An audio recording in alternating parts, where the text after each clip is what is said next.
Well, greetings and salutations, friends, and welcome back. Tonight is going to be a sort of a special kickoff event, if you will, for a new series that we'll be hosting here called The Experiencer Files. Um, I have been fascinated by things such as aliens and UFO stories most of my life, but I have not delved too far deeply into alien abduction stories. Most of the reason for that is because I am a nuts and bolts, show me the evidence sort of a person. And a lot of what you get with alien abduction stories is the story of someone's experience. These experiences, people are having them all over the world. Sometimes the experiences are very similar and yet unique. Um, I have spoken on occasion to many different people claiming to have alien abduction experiences, but have never interviewed one live on air. But tonight we're going to do that. Um, I mentioned being a nuts and bolts, show me the evidence person. I suppose my point of why I never looked too deeply into the phenomenon of alien abduction is because it's largely witness testimony. But I suppose later I considered that some of the witness testimony could be valuable or accurate about the phenomenon, and therefore worthy of a bit more serious consideration and approach. And also, I just wanted to mention that I know many people, uh, or I should mention, you can't please all the people all the time. And I'm sure there are going to be many that may not like this new series because of a lack of perhaps evidentiary support for some of the claims that some of the people may make. But I'm going forward, trudging through this, sharing my journey into this with you. Yeah, so I would ask that everyone at least be respectful to the guests. You may disagree with them. You may feel they don't have enough evidentiary support for their claims. I may agree with you. But I'm still going to make it a real point. Look, we can't get guests if I'm going to bring somebody on here and just shred them, and everybody in the live chat is going to just shred them. So I'm going to ask you to do tonight what I'm going to do, which is to keep an open mind and hear of the experience. I will, of course, I'm certain I will be conducting these sort of interviews with these people much differently than most hosts I've seen do. Uh, I have watched probably, I don't know, 50 or 100 interviews of alien abduction experiencers. And it seems this is a generalization, certainly, and maybe an unfair generalization, but it appears to me that anytime I see an alien abduction person interviewed, the interviews are always very softball. There's no hard questions. There's no push for, you know, I just don't see the interviewer push the person or ask for the evidence or ask for, or challenge them on some of the things they say that may be inconsistent or not make sense or not add up. So, you know, and the people coming on to do this series, they understand that I'm not your typical easier interviewer, that I may challenge them, but I promise them all that I will be respectful. I may be challenging, but I'm going to be respectfully challenging of some of these claims. I'm very interested in tonight's interview. This is Matt R., who has been a sometimes watcher, viewer, listener, supporter of both of my shows, I believe, my radio show, and now this one. Called in a few times and told us a little bit about his experiences, and I looked further into him and listened to some of the previous interviews that he did, and I was quite frankly, I was a little blown away at some of the things that he was talking about. Um, so, I reached out to him, and we've agreed to actually do the interview by phone. And I got to say that many people in conspiracy land are a little bit, I don't want to say paranoid. It's not the proper word. Let's call it overly cautious about internet practices and things of that nature, like how do how do I get them on my show if they don't consent to doing what everyone else does? So we're going to have to do this by phone. There may be technical glitches and issues because of this, but based on this gentleman's security concerns, yes, and I see our guest is standing by. Just sent me an email. I'm going to call him, so bear with me, friends. Oh, you know what? I talk about security concerns. I just realized that if I dial on Mike, somebody could figure out what his phone number is, and we don't want that. So I'm going to mute my microphone for just a moment, friends. Please.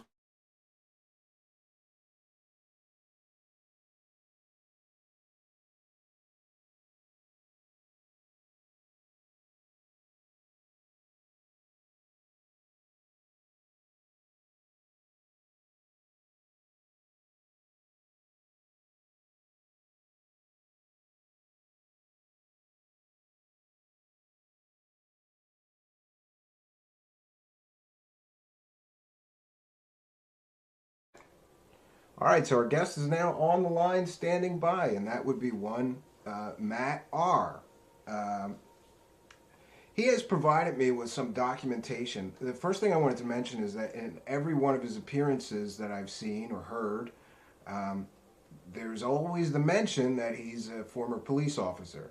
So I didn't really ask him to do this, but he sent me some documentation, like a police ID, which I didn't have a lot of ways to verify, but I did verify that it's a valid ID for the time that he says that he was a police officer there. Um, as is very often the case with some of these people, let's call them internet storytellers or fairy tale hucksters, they always claim, a lot of them claim military service or that they were police officers or some authority figure, CIA operative, NSA, but then when you look into their background, those claims don't pan out.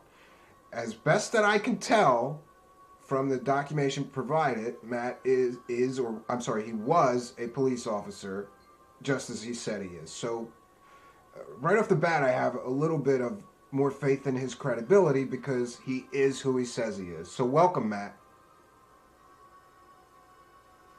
Matt, Sorry, I had myself muted so I wouldn't. Oh, okay. No, you're good.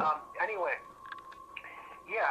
in addition to the ID I sent, that Katrina ID, which I did have one question about the police officer thing because I didn't ask you this yet. But if I asked you to, could you provide me with pay stubs or other paperwork, even if you redacted your last name, that I could check somehow with the local authorities that you were employed as a police officer?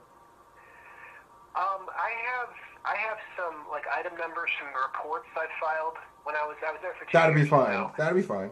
Yeah, okay, we're just trying, Matt. We're just trying to establish right off the bat because you know how many people come out with these kinds of stories, and then you find out they never worked there, they never were in the military, they weren't, who they say they are. So I'm just trying to establish right at the beginning that, because I know that was going to be a criticism, it seemed to me that everybody who talked about your appearance or interview on their show, they're always keen to mention that you were a police officer. Now, that may be because police officers are generally considered trustworthy and, not really people that just run around telling fake stories, But you were definitely a police officer.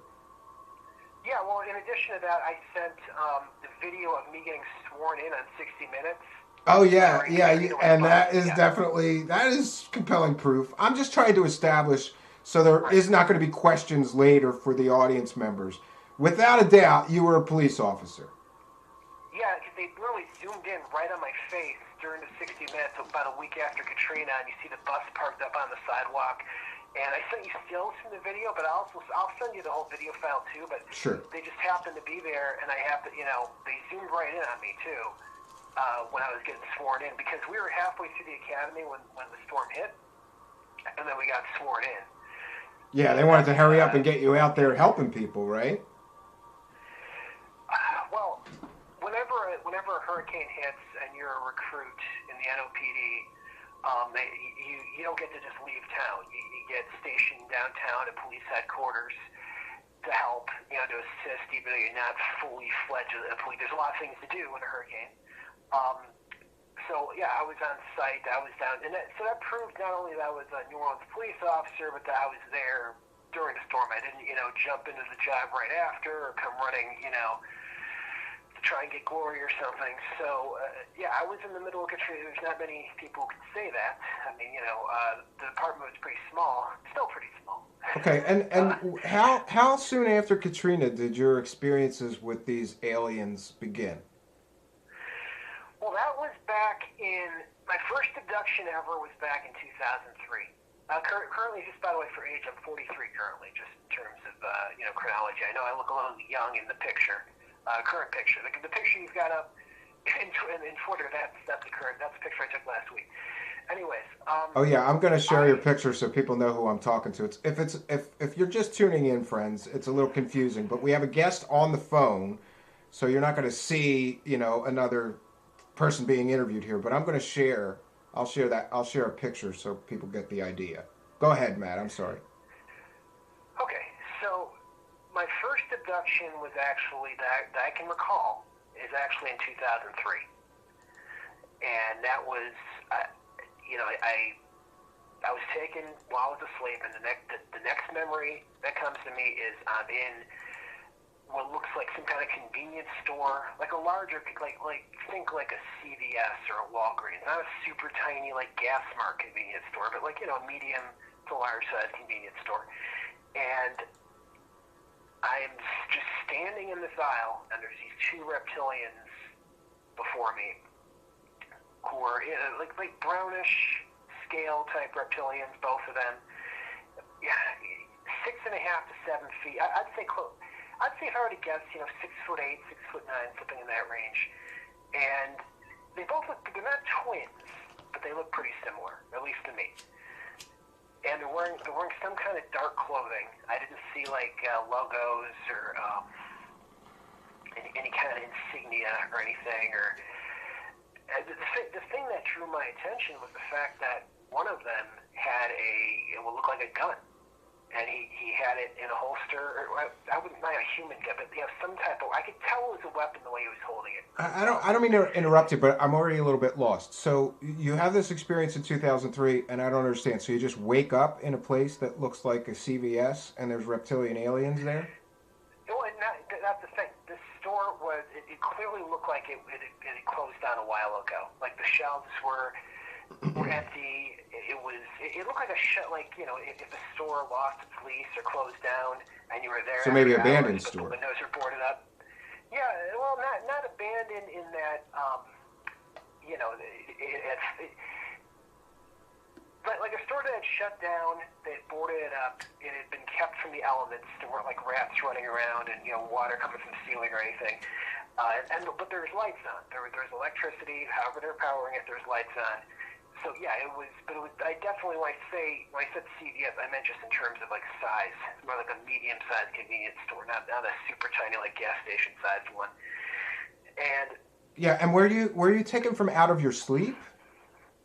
I was, yeah. And so somebody in the live chat wanted to know: is this all that you're telling us tonight? Is all this conscious recall or hypnosis? No, this is all conscious. Conscious recall. Okay. So you were taken from your sleep, and then you ended up in this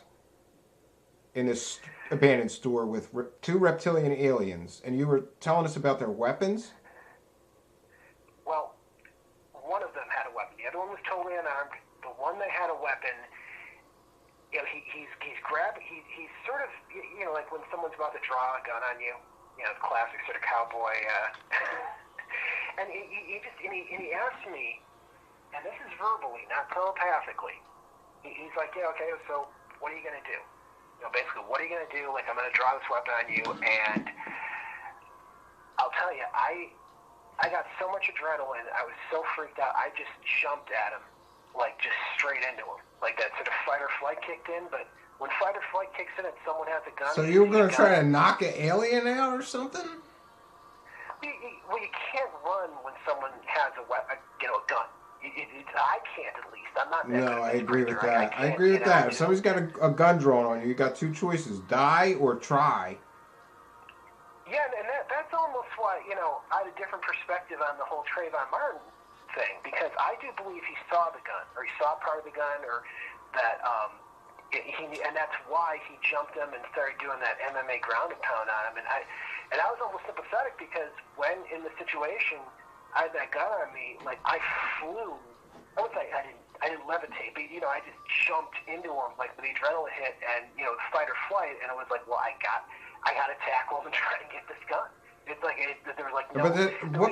But that was what I was going to ask you about the gun. So, typical aliens are not depicted with Earth guns. Was this like a laser gun or? Yeah, I mean, some kind of space age gun. The type of gun he had, I mean, it almost looked, I hate to say Star Trek phaser, but it did look more square. It looked more like a garage door opener, I guess. But it didn't look exactly like Star Trek. It was just the shape of it. But I could tell because the holster was square. Okay. And so you jump at the alien, and what happens next? I hit him kind of like a brick wall. His friend next to him doesn't do anything. He's just standing there staring at me. And I found out later what that was about, why he didn't assist. And the next thing, this reptilian bites me down on my clavicle, on my collarbone. Like he nips. I guess I'd call it a nip. He didn't break the skin, which is an amazing amount of control. I mean, a lot of people have that level of control, but he clamped down on me. Really are they saying anything while this is all happening, or they're just no speech? Okay. That one sort of dare he gave me, what are you going to do? But that was the last dialogue in the act. But when he clamped down on me like a bear trap, when it hit me, even though he didn't break the skin, and God knows what level of control, or if his teeth were a little dull, I don't know how he did that. But the clamp, when it came down on me, it felt like someone hitting me, it was like an aluminum bat. Like, it just came out with such force. And what's funny is I didn't yell I yelled the F word. Okay. I yelled so loud, I passed out almost instantly from that. But I yelled F very, you always see in movies stuff like that happens to someone, they scream, but that was not. And I think part of it was the frustration in that, what was I thinking was going to happen when I tackled him? Like, did I not think I was going to get bit? Because I didn't. I was thinking about the gun. I wasn't thinking about getting bitten. I thought, they seem relatively intelligent. They're not the type to bite, but no. But that bite didn't break the skin on me. And I'm not the only person this happened to with reptilians. And I've run to other people who have been nipped really hard, but not with a break of the skin or nipped through the clothes. And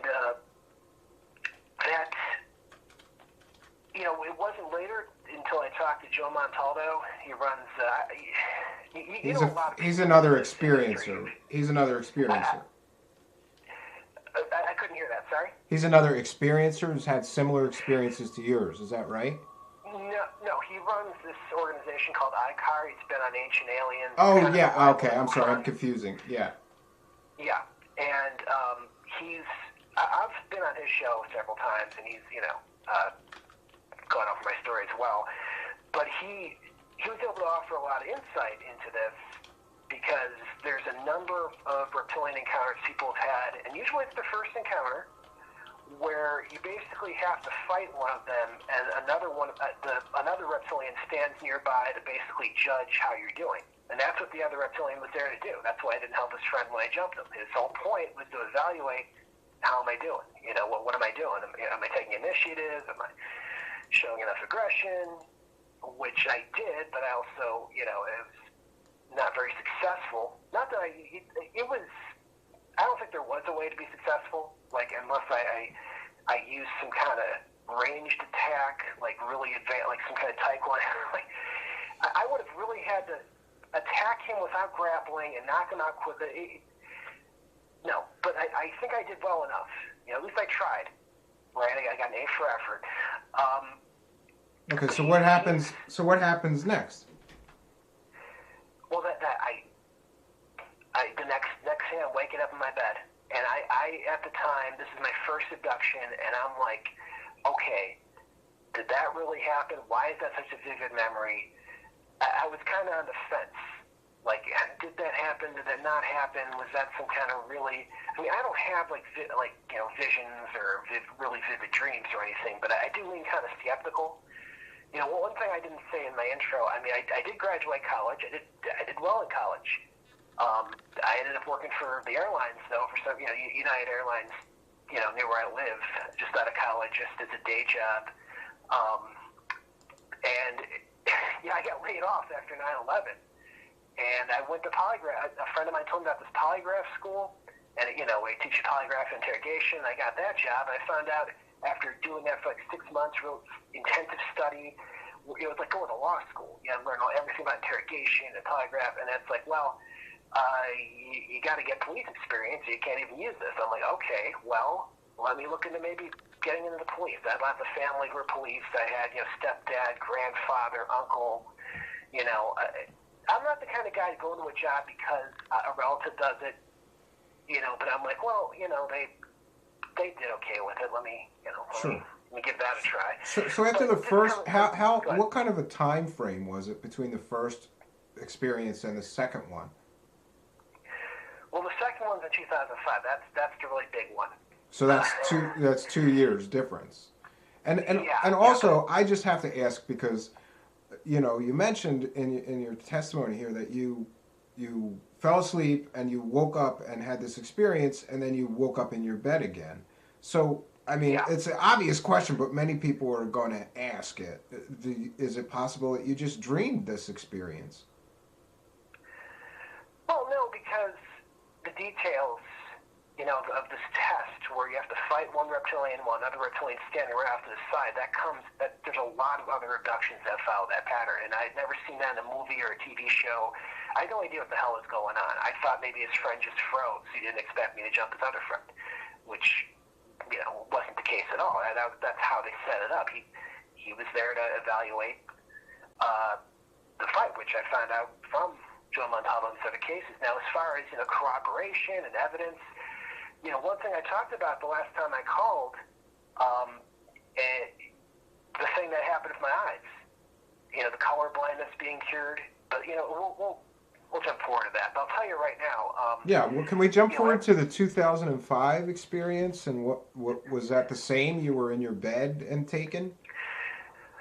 Well, the 2005 experience was a lot more elaborate. That was, I was in the police academy at the time. This was in the period of time where we were doing the shooting range for a few weeks, and this was like July, right before Katrina. Or this was like 4 or 5 weeks before. So this was getting close, but that's when I had this was the big experience. And my big experience, I mean the one. I've referenced in past calls to you, and I've written lots of articles on it. I didn't start talking about this until 2010. But anyways, let's get to the experience chronologically. Okay, 2005. Yeah, once again, I wake up, and I've been dressed, and I am I'm in this crowded sort of craft. Now, I actually sent you a JPEG. I don't know if you could pull it up real fast. You don't have to, but if you have it, it was that Reptilian tube craft. Yeah, if you, just give me a moment, and I'll bring some of that stuff up. But you got to give me a moment. Okay, well, I'm multitasking here with the live chat and some production stuff and listening to you as well. So just give me a moment. Right. Go ahead. Yeah. Okay. Well, I'll just keep going ahead, and you can bring it up. Okay. So I'm on this crowded. It looks like I'm coming awake in a really packed little subway train or something. There's all these other people in there. We're all dressed in sort of this dark blue, navy, grayish, just nondescript clothing, work clothes, BDUs. Or BDU uniform would be more appropriate. But there's no logos, there's no patches on anything, and this will become important later on, and important for many reasons. And I don't know where the hell I am. And no one's really saying anything. We're crammed in there. We're all looking in the same direction. There's no seats, where the seats have been folded away or taken out. I don't know. And the next thing, suddenly we come to this really hard landing, and we don't get thrown in this it's quite a jolt where we got to sort of all bump into each other, and door opens. We're being ushered out onto this sort of 45-degree angle ramp. We landed on a ramp, and later found out this was a loading dock.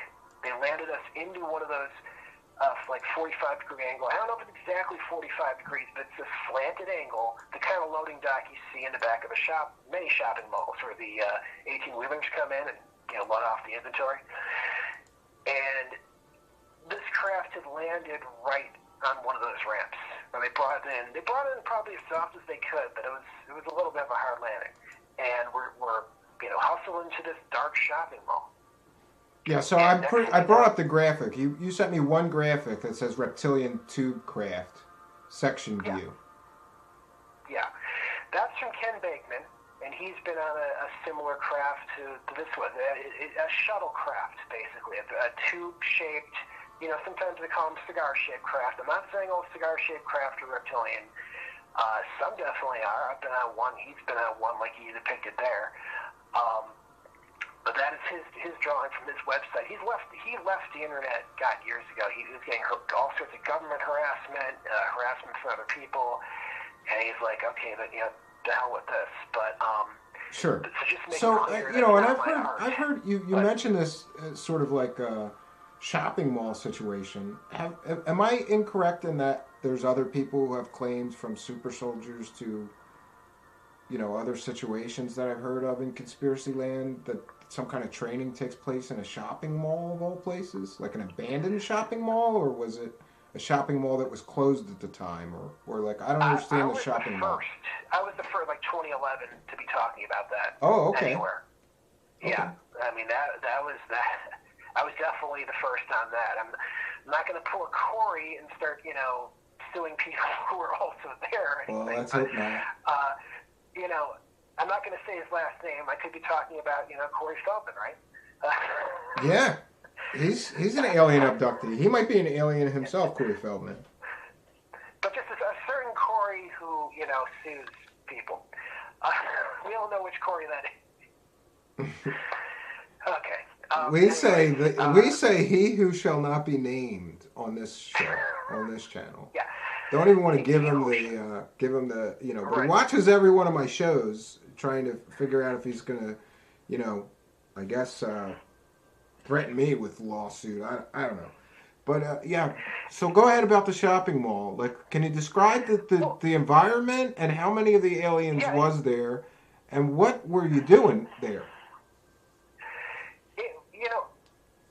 It was pretty dark in there. It was dim in that you could see. You weren't tripping over. It wasn't pitch black. There seemed to be utility lighting they brought in. Like that those yellow utility lights you put off in a corner in a construction site. And I guess that's because malls, you can't really dim the lights that well. You can't. A lot of them don't have a dimmer system. Maybe it's fluorescent. So they were using utility lights instead of the main mall lights. Which they had set up, and these Reptilians they seem to come down from the ceiling, like they repelled or fast repelled or jumped down onto a pad. It was so dark, I couldn't be sure if they were coming down wires or if they were jumping down. Either one could, if they had some kind of padding, they could have probably made the jump, or it could have been fast wiring. But at that, and so wait, but you're the only human that you see in this scenario. It's just you and all these reptile aliens. No, there was the people who were on that craft. Oh, so there was multiple humans on the craft with you, and you guys all went to this mall, and then so then the reptiles jumped down, and what happens next? They start running at us. They're shooting not directly at us, but indirectly at us. Like they shot a garbage can that was set up. They shot a bench that seemed to be set. And when I'm saying set up, I mean not part of the usual mall. You could tell it was added later, like as a deliberate target. And they were trying to herd us into the center of the mall. Or also just do a practice of approaching a group of humans, surprising them, shooting around them with these laser weapons they had. And to be clear, not all of the reptilians had these laser weapons. I'd say about a third of them did. 2/3 of them just had, their claws, their fangs, God knows what else. But a third of them had these weapons that they were shooting basically around us without hitting us directly. And if they shoot something near you, it produces these really fine sparks, like the kind of sparks you see in a thermite reaction. You ever seen thermite? You've probably on a science show or TV or Mythbusters thermite. Well, I've seen magnesium sparks for sure.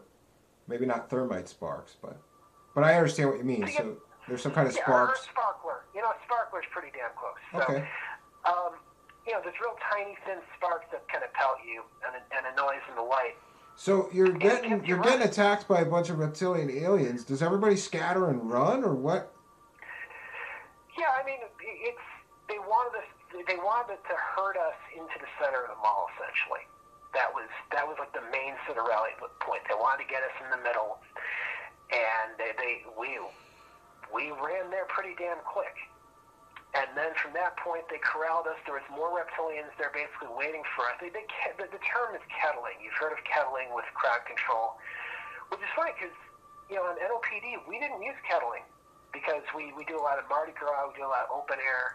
So kettling, even on days when we learn crowd control, that's one thing we didn't learn because, using that in the French Quarter in those narrow streets, you can't kettle a damn thing. But anyways, you've heard of kettling where... and you've probably seen it with all the recent riots, where they... Yeah, you want to funnel everybody into one space, sure. Yeah, and that was the middle of the mall. And at that point,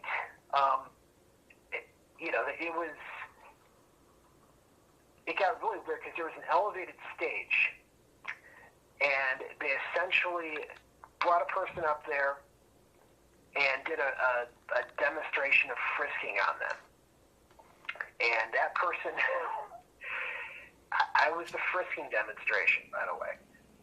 Not that makes me that special or anything. I could have been picked. Like when you go to a magic show and someone picks someone out of an audience, just 30 people like you, come up, we'll do the frisking demonstration. And the frisking, the way reptilians frisk people, like frisk for...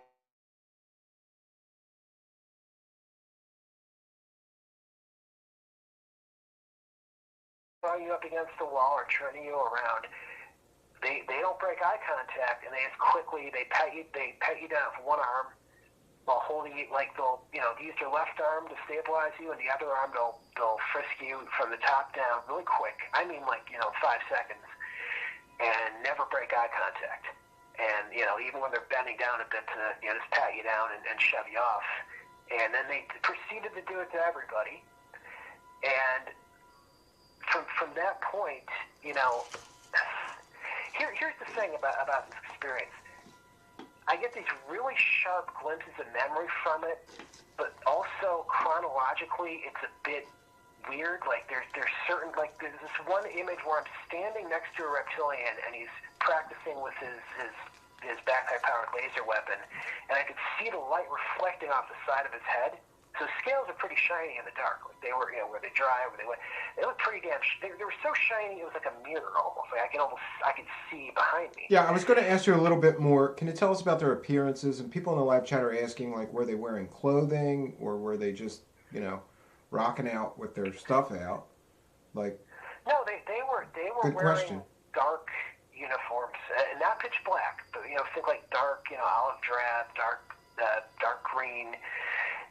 That it wasn't exactly the same as their skin because they're all brownish green, and the uniform, the clothing they were wearing was a slightly different tone, a little darker.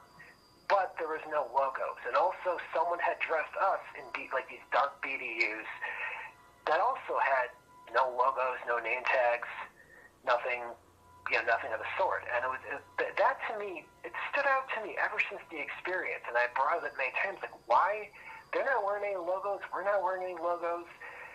They set up this whole elaborate, expensive thing, but then we're wearing like this drab, if you were to go online to a supply store, uniform supply store, give me your ugliest drab PDUs. Someone else, matches. Matt, someone else in the live chat asked about the smell of them, because I don't know if you know anything about earth reptiles, but growing up I raised snakes, and just a snake produces a tremendous amount of stink. A garden snake. So how much is that? Is their living space though? Living in a cage or living yeah. in a little Well, what did you perceive any smell from them or? No. No. Absolutely not. Even like the one that there was like no. There's nothing I remember as far as like. So they didn't smell like a snake cage or like a Okay.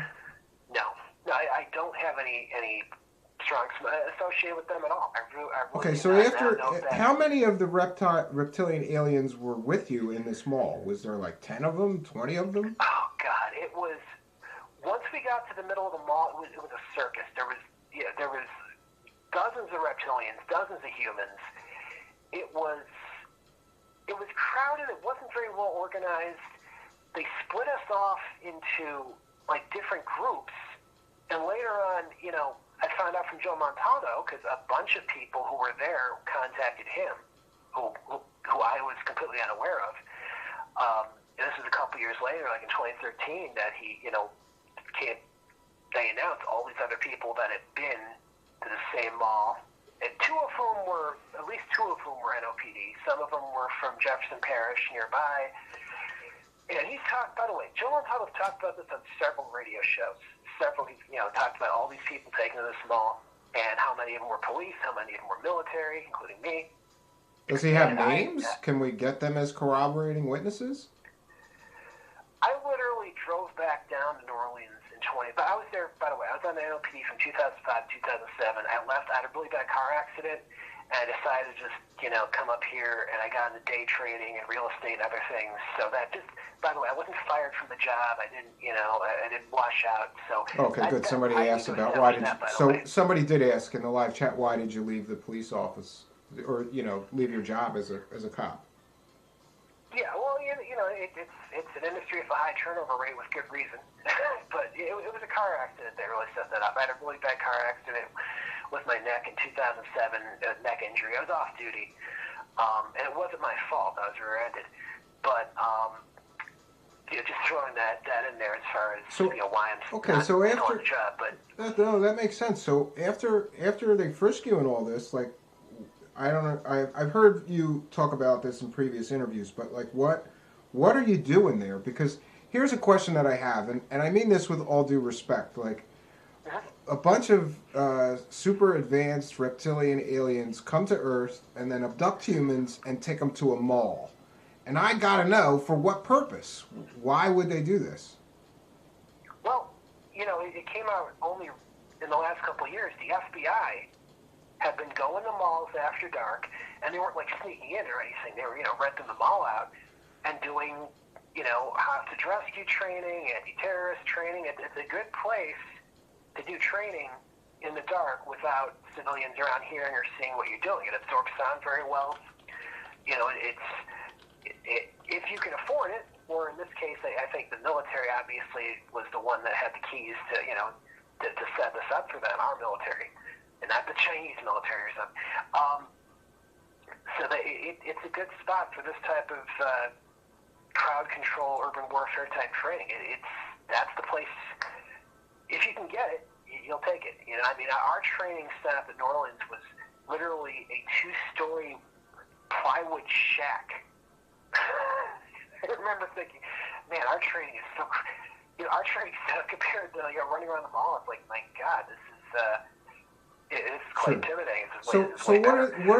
What are the things that they're doing with you there? And while you're there, are they speaking to you? And if so, in what language? Or how are you communicating with these? Yeah, well, they were. Some of them were pretty loudly barking orders and speaking English. So it wasn't telepathic. or I didn't get anything telepathic there. That was. Well, that's good news then, I Sorry, guess. At least these reptilian aliens, they were like polite enough to learn English, right? That's bizarre. Did they sound like a let me regular go back. human or deeper or what? Because I can imagine that a Well, reptile's vocal cords and things are different than a human's or a mammal's.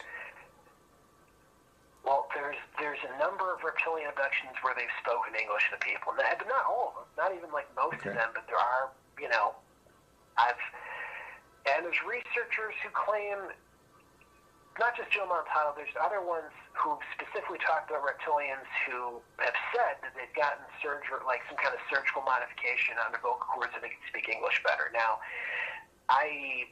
the ones I heard were pretty clear. Yeah, it was deep, but they could definitely pass for human as far as if you heard them around the corner or something, you wouldn't know, oh, that's a reptilian. Well, that's interesting.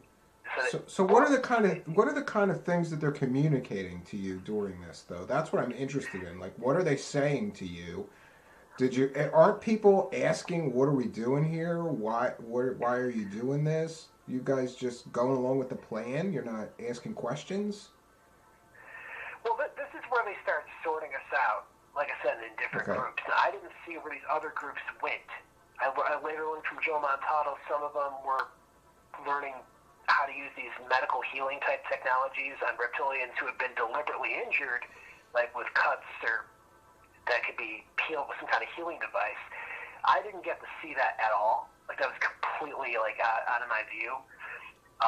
And there was others that were, being given like a little workshop in using psychic ability to stun people, and that, again, that wasn't my little section. But there was.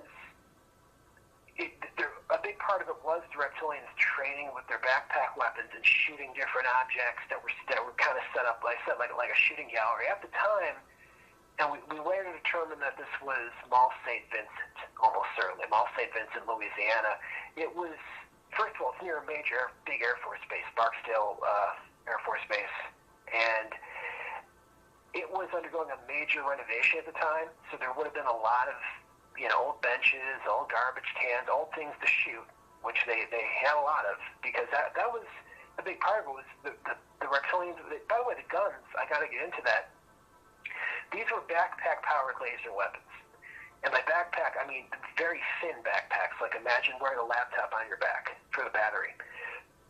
And they're very powerful. When they shoot something, that's why they use indirect fire, and they don't directly hit people. Okay, but yeah, I do want to get into the weapons, but again, just to try to get you back on track, I'm trying to ask you, like, is anybody protesting and saying, what are we doing here, and what are they telling you, and can we get into why is it that they're abducting humans and taking them to a mall in the middle of the night? For what purpose? That's what I'm trying to get to. Like, I just don't understand why they're doing crowd control exercises with you, other police officers, other military members.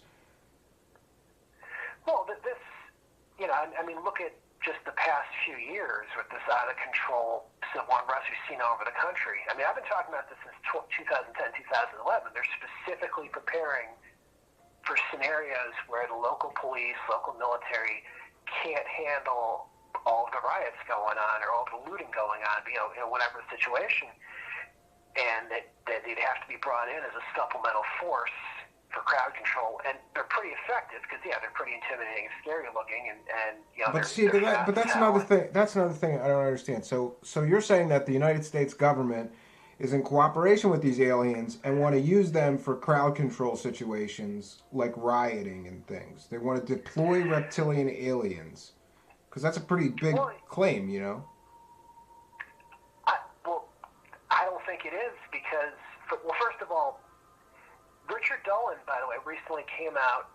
You've probably seen his new interviews about his new book where he talks about the different alien agendas, Nordics and Greys and reptilians. But one story he's brought up several times is this one person who was in the Marines in the 1960s, and him and his platoon were driven out to this hangar where the saucer lands, and this human Marine officer gets out, brings a bunch of reptilians, marches them out, has them stand in a line in front of these Marines, who they even drug these Marines ahead of time to help deal with the shock. And that was back in the 60s. So I do think at some point the military is like, okay, we do have access to reptilians as an asset, or using some of their forces in terms of how we trade with them and cooperation. Well, what do you do with reptilians? Like, what good are they? Because I'll tell you, when it comes to engagements over like 200 yards, there really isn't a big benefit to using reptilians over regular human infantry. There's a little bit of a benefit, they got more pain resistance, they're faster, but their best advantage is in close range combat. Now, when you have a force that's really good at close range combat, crowd control, right? That's about what you do. You'd funnel them into that mode of service, because that's where their talent is. Otherwise, there's no, So I think it's almost like, okay, what do we do with this asset at some point? We've got this asset. How do we use it best? And that's the best way to use it. But don't you think, like, given all of the if you listen to the mythology of ufology, and that's what I've been calling it lately. I mean, and not to get bitter, but like, there's so many of these stories. There's no real support for them. But if you follow the mythology of ufology, there's a huge government cover-up. Why would the government then go, you know what, we're having trouble with this rioting, let's send some aliens out there? I mean, that would like be a crazy form of disclosure if all of a sudden there's reptilian aliens trying to put down a civilian riot, right? Yeah, that's why it's kind of like a nuclear option, or the equivalent of a nuclear weapon, except for crowd control. But it's still something they have as a contingency. I mean, the military has developed some insane contingencies. They developed this nuclear-powered rocket. There's a great YouTube channel called Dark Docs about all these secret weapons the military has developed in the last 40 years. Crazy. I'm aware of that channel. Yeah, I'm aware of that. Okay, so but back to why humans are there. So you guys are training with the reptilian aliens for crowd control stuff. Is that correct? We're what you call Op4. We're basically training objects. I later found out that I'm also designated as an advisor, and literally I found it out by one reptilian talking to another while saying next to me, like, we don't have enough advisors like this at all. And not that. Oh yeah, I was going to ask you that too. So great. Just to get back to the aliens, because if your experiences are genuine, then there's 1,000 questions that people would have about the aliens. And that's one of the things I was going to ask you is, did they have names? What did they eat? What was their culture like? Religion? Did you get a sense of, like, whether they were religious or spiritual? Or what did they eat? What were their names? Well, as far as religion, definitely didn't get deeply into religion. I mean, I had experience in January 2017 where I did, but just to wrap up what happened at the mall, the last thing I remembered again was that reptilian talking to another reptilian, referring to me as an advisor and complaining we don't have enough advisors, and that he would take. Basically, he'd take my word over his commanders, because I know the land. But just a complaint like we don't have enough advisors. What the hell? They didn't provision enough humans to go. Okay, you're an advisor, and that's just the way they divided us up. You got people with the healing devices, people doing the psychic work, and then people like me who I guess stand there and go, okay, don't secure the Bed Bath and Beyond, secure the Best Buy. That's advising. I mean, we have it's a pretty lowly position to be. We've got military advisors in Syria, military advisors in Afghanistan. It's not a great position to be in. Whenever you hear the term advisor in the military, even going back to Vietnam, that's like pretty deep, in the trench there. It doesn't work out great. But you do need people like me, because imagine if you went to an alien planet and you were, in the military, and you're in some bazaar or some area where there's a lot of shops, and they're like, okay, we have enough troops to secure 1/3 of these shops. Which stores are you going to secure? And you probably end up securing, the mattress store, or you'd end up securing, the post office, because you don't know. But a lot of our stores, it's easy for us, but if you just land on this planet and you're looking at signs and names, you can't tell a Spencer's Gifts from a jewelry store. You can't tell, it's you have to live here to kind of know those things. Things we just take for granted as common knowledge. So yeah, having advisors like me, it's an important thing. But as far as appearance, that other, I did actually send you another JPEG of that reptilian of the backpack weapon. Yeah, sure. I'll share that right now. Yeah, very, very good representation. Right. But this one doesn't have any clothes, though. Say it again. This one doesn't have any clothes, but it has a tail. Yeah. In many cases, they do have they had a stubby, short tail, and like a big, sticking out, swinging, tail that I saw. I didn't see that. I didn't notice any tails swinging around. I know some reptilians do have long tails, especially the Draco reptilians. Those do tend to have longer tails, as I've seen. But that's, later experiences. At this point in the mall, and by the way, that drawing again is from Ken Bakeman. He's been off the internet for a while. But imagine that reptilian with the backpack wearing, dark BDUs or clothing and shorts. Not naked like in the picture. But that backpack with the straps that come across the chest and the X, the real thin laser, that's the same weapon they were using. And I do think that goes all the way back to legends of dragons and the mythology around them as being fire-breathing. Because these backpacks are so low profile, but when they shoot something, that fiery effect, it does. If this is the Middle Ages, you would think they were breathing fire at you, or had some kind of magic going on. But God, all those questions, religion and appearance. Well, yeah. What were their names like? Because if they're speaking, are they speaking English to each other with their names and things like that? No, there's no names being thrown around whatsoever. Actually, absolutely no names. No name tags, no designation of rank. And it's funny because what was the big scandal recently with all the riots we had back in summer and spring? There were federal troops running around in blank uniforms, grabbing people, throwing them in cars. You can Google it. It was a big scandal at the time. And I don't know anyone else who predicted that we would see a riot response with troops running around in blank uniforms. I don't know who. I mean, I specifically been talking about that for 10 years. That's what they're going to do. They're going to use blank uniforms. That's what they did in Ukraine with Putin sent troops in. He sent them in blank uniforms so they couldn't be identified as Russians inserting themselves into the conflict. So that's that's no name tag, and I think that was deliberate. And that's something you see in paramilitaries around the world. The whole, you don't really want to say that you're actually a soldier, so you kind of imply you are through your clothing. Okay, so there's no names. I get that, but getting back to the purpose. So you start training with them, and this experience in 2005.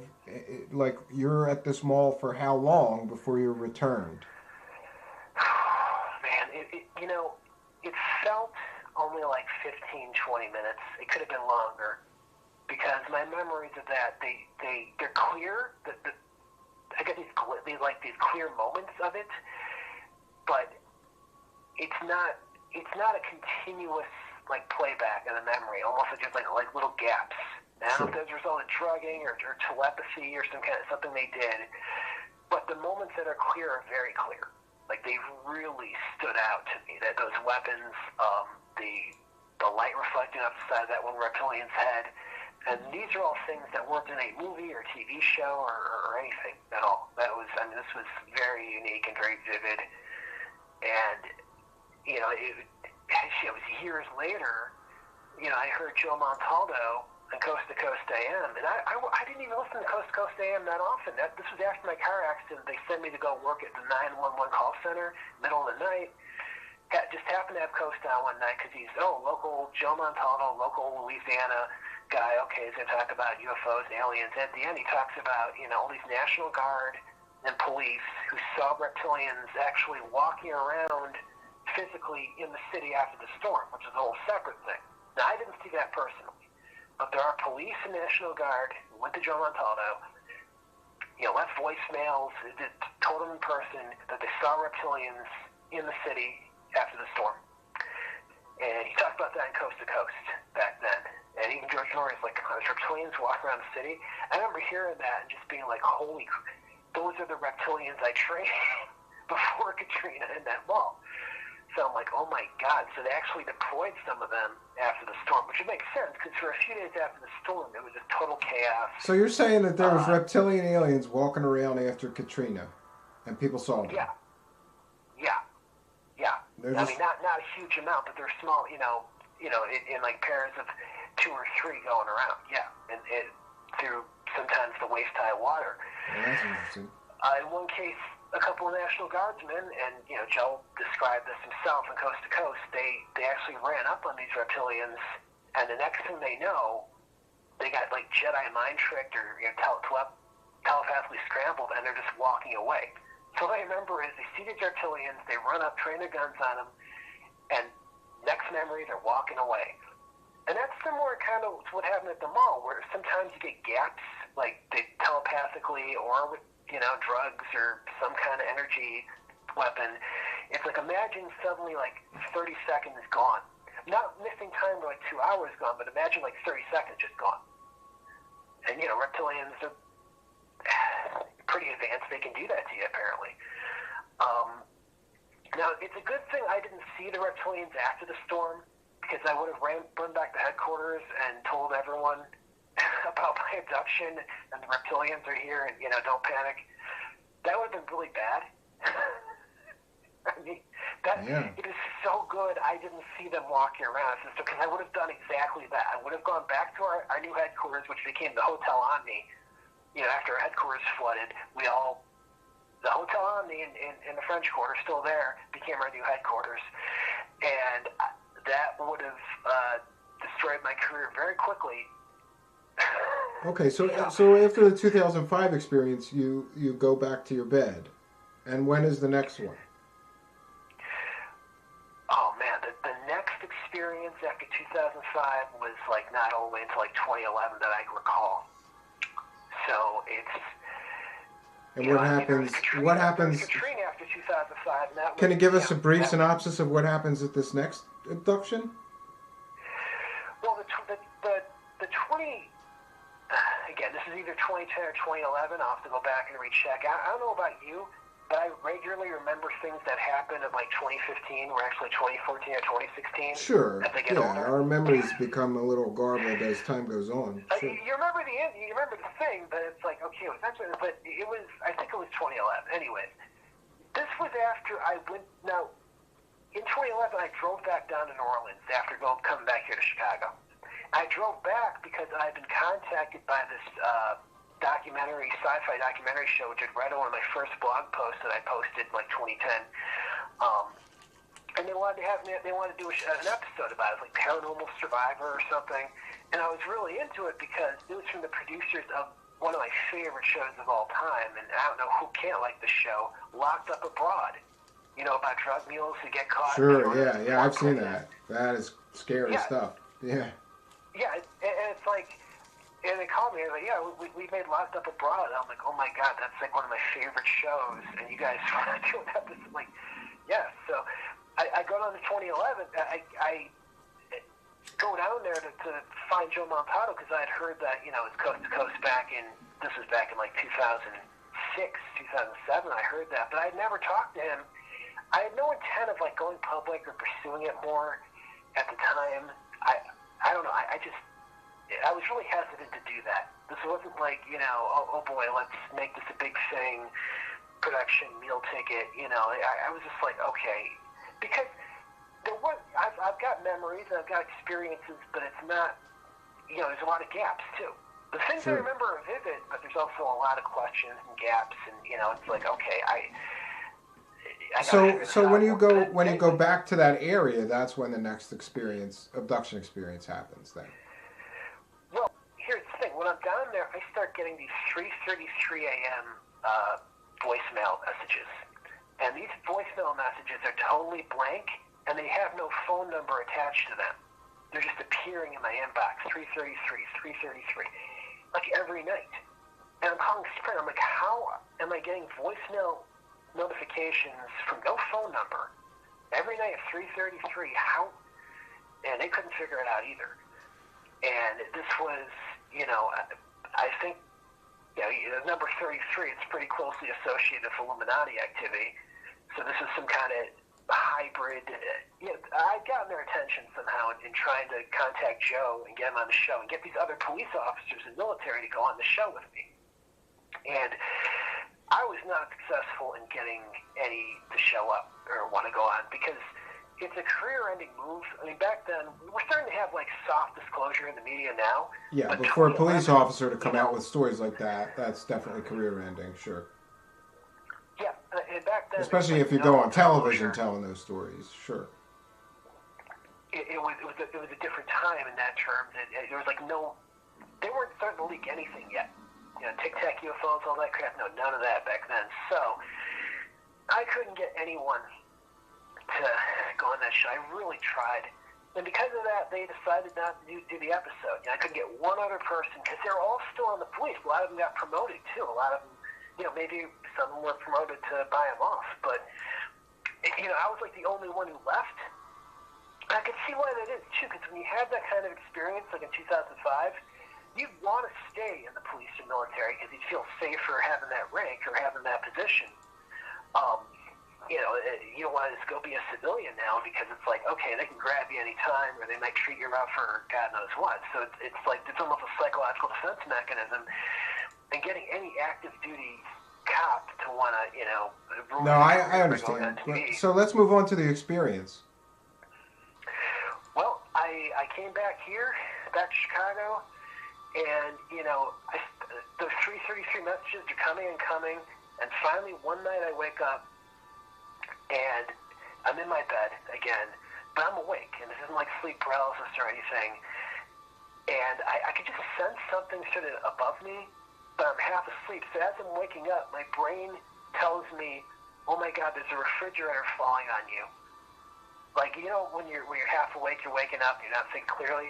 Sure. And it's just my thought. A refrigerator's falling on me, even though I don't have a refrigerator in my bedroom. And I jump back, to the other side of my bed, and this huge reptilian side of my bed standing over me in this, like, dark sort of crimson red cloak that has, like, these paisley, like, silver inlays, like a really nice looking, jacket, or... cloak, I guess. Jacket's not a good term. And he just, stands straight, and just walks away. And I felt like he had just dropped me off, and I just woke him back up after, whatever stupor I was in. But he didn't say anything. I didn't get anything. But the 3:33 messages, those notifications, they stopped after that. So it's almost like it was all leading up to that, whatever the hell happened. I still remember what happened with that guy. And I do say guy, I sensed it was male. And that was a bigger reptilian than most I'd seen. I was more, set like 7.5 feet tall, but also very wide-shouldered. I guess, probably a Draco. Yeah, I've heard in other interviews you talked about a female being a white one that was like a different kind of maybe alien than the rest of them, and didn't... We have a running joke here about reptilian aliens want to, bang us and eat us. So didn't one make a joke one time during one of your experiences about eating you? Yeah, that was 2017. That was like January. Well, that was Christmas. Christmas time, 2016, technically. So I first wrote about it like a week later in January. But yeah, that was. I didn't have any inclination that was coming. There's no, 3:33 messages or weird, synchronistic. Well, the 3:33 that was happening, that wasn't mental at all. That was someone was physically going on my damn phone. And I've had so many other things Actually, we skipped over something, and that was in 2013 when I went on the Daniel Ott show, and later on when the Joe Montalo show. I've had reptilians actually come into my Skype and growl and leave these really I've deep heard you growls. mention that. I'd be interested in hearing those recordings if you have them. Yeah, those are on my SoundCloud page on Twitter, but I also sent you an article. I sent you a blog post, reptilian speech or something in email. Sure. And I want to get to an important part of the story is that I've heard you in a previous interview mention some sort of experimentation done where you got reptilian muscle implanted in you. Can you tell us about that? Yeah, we'll come back to the female. Yeah, we got a lot to plow through. I'm sorry to be so, but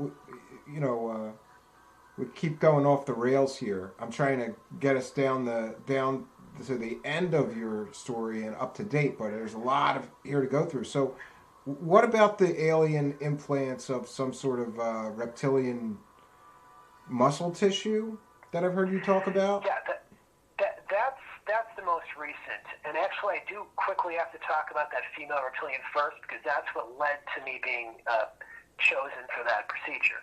Okay. This was Christmas 2016, and I wake up. Again, I wake up on, it's like this diamond-shaped stone table, and it's like a flat, I'd say a flattish stone surface, almost like a stone countertop, a white stone. But this table, imagine like, a business meeting room. The trim of the table had like wood. So imagine a diamond-shaped meeting table, stone, mostly stone, but, around the edge, wood. Sort of just like, to put your drinks down. I don't know. Maybe laminated. But anyways, this female Draco reptilian, I call her, she's, a bit more heavy set, looks like a different species from other reptilians I've seen. Not too tall either. I mean, she was a little on the short side, wide, little overweight. Not in a bad way or anything. But no, she was not clothed either. And she's leaning, she's not leaning over, but she's standing there, and the first thing I hear her say, her eyes sort of dart to the side, and she says it the way you would say if you were, at a party or something, and came across an hors d'oeuvre tray, and she's like, ooh, I should eat him. Like, she's like, you're like, ooh, oh, I should eat him. And this other reptilian, now this other reptilian is this like the same species I saw at the mall, the same species I saw back in 2003. The more warrior caste reptilian, 6'8", 6'9", brown scaled and brownish green scaled, and I react and I punch at her. I don't know what else to do. I'm not thinking, I'm just reacting. I punch at her, and this reptilian intercepts my punch, grabs me in the forearm, leaves a really horrifying deep bruise. Like, I had a contusion. I couldn't use my hand for like a week after that. But, the next thing, she's getting me off the table, and she has me go over by this larger dragon, like a winged albino draco reptilian, more in the seven foot range, in this sort of alcove, like a stone. I can only describe it as an alcove. It's very old fashioned. You can see, the mortar and the stones and everything. Imagine if you were like a bell tower, but underground. And it's this draconian. Now he is talking to me telepathically. So I've mostly heard speech till now that this is more of a telepathic thing, and he directs me to sort of follow his movements he's doing. Like he's doing like a series of movements that I have to sort of imitate. But he seemed really like not happy to work with me. Not disappointed, more like, I hadn't done like yoga, I hadn't done Reiki, I hadn't done any of that. So I'm pretty low level when it comes to like energy work or focus or, certain poses. I don't know. So he's like, he's basically, I don't know why they sent you over to do this. You don't have any energy work experience, I can tell. It's kind of nice, which is a nice slap in the face, but also very true. He's very correct. But and that's where my memory ends of that. But at the time, I'd been trying to get more into using my psychic abilities. I had noticed they were increasing. I was trying to use them more.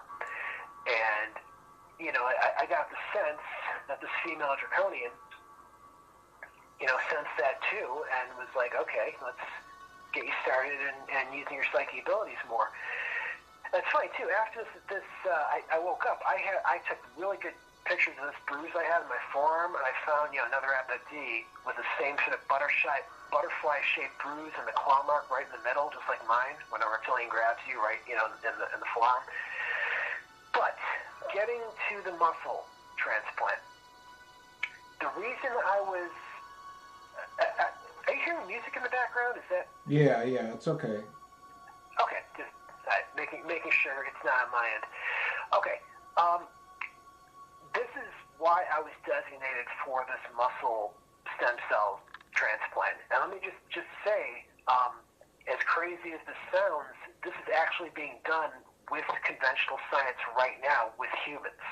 You can actually Google pig bladder muscle transplant.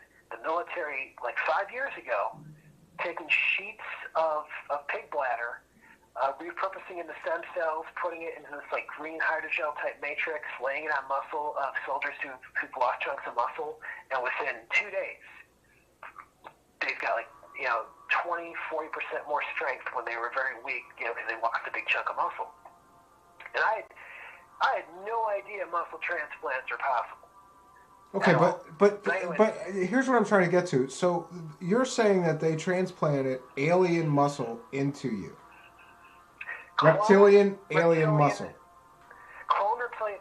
But the reptilians had a different agenda than the military. Now, I'll get to the experience. This was about a year, almost exactly a year, after this experience with the white female Draco, who, I guess designated me for this program. And, I wake up, I'm on this sort of incline type table. So I'm not all the way flat, I'm not all the way up, but I'm, just sort of on this inclined operating table in this human-looking operating room. There's a gray alien there, there's human scientists, but they've got, surgical masks on. There's this really big reptilian over by the door. And I wake up, and I look down, and I could see this big incision in my arm, like right across the bicep. And whatever anesthesia they have me on, I'm trying really hard not to laugh. Like it's making me real giddy. Now it's not laughing gas. They didn't have like a mask or anything on me, so it couldn't have been. I didn't see, any kind of gas or face mask, but the same effect where it's like, okay, I don't want to laugh. I've got this incision, this cut I can see they haven't closed yet or stitched up, and that's just my thought. Like Jesus Christ, they're working on me, and I feel like laughing. Like, what the hell? But I could see they had these sheets. Imagine, breast strips, those dissolvable breast strips. Matt, I got to get back to this because, listen, I appreciate all this detail, but I think that we're having a problem here is because I asked a very simple question, like, you're saying that they implanted reptilian alien muscle tissue into your arm, correct? And then we get off in the weeds with all of these... I appreciate all the detail, but then we don't ever get to the answer of the question, which is very simple, yes or no question. You're claiming that they implanted reptilian alien muscle tissue into you. Is that correct? I'm describing the procedure when they did that, yes. Okay, all right. Okay, yes. Then go ahead. Okay, I'm just trying to get to that. So everybody's clear. Yeah. He's saying that he had reptilian alien muscle tissue implanted into, what was it, your arm, Matt? Well, not just my arm, but I had multiple incisions. They did it, my chest. They did it in my quads. They did with these sheets of stem cells, like these. Imagine these rectangular sheets that were translucent, kind of bluish greenish. I guess that was the substrate, but that's similar to the same type of stem cell surgeries we're doing now, which I only found out about, I was researching them after this happened. But to cap off this installation procedure, that reptilian comes over from the door, And he says, feel free to use this not as intended. And he said that to me very close and in a way where, like, almost no one else could hear. I don't think anyone else could hear it. And what he was trying to communicate was, even though I could see this was a joint, human military, there was military involvement, I didn't owe the military anything for this. And that would have been my first thought, like, oh my God, I can't talk about this because now I've got, technically military equipment in me, because this seems to be, based on how the lab looks, some kind of human laboratory, even though they've got a gray and a reptilian involved. But he made it very clear that that wasn't the case. But I was designated for this. I found out later because the reptilian agenda part of it, the military agenda part of this is they want to use these clone tissues on special forces pilots. I found out they want their damn pilots to have these implants, because once you get these stem cell implants in your muscle, you have increased pain resistance, increased fatigue resistance too, but bullet wounds, any kind of bruises, you just don't feel pain the way you used to.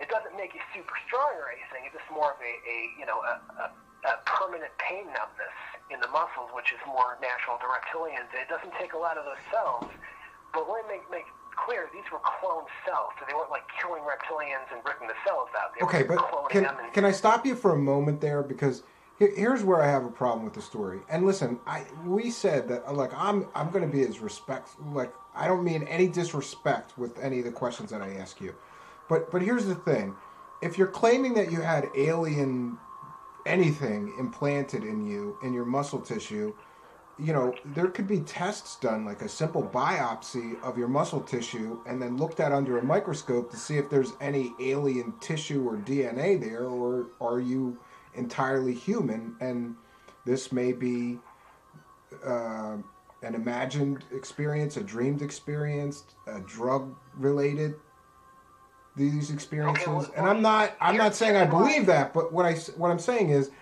you don't have physical evidence or proof of most of this stuff, but here you might have the holy grail of everyone interested in aliens and ufology and all of these stories in your arms and legs or wherever they implanted it to.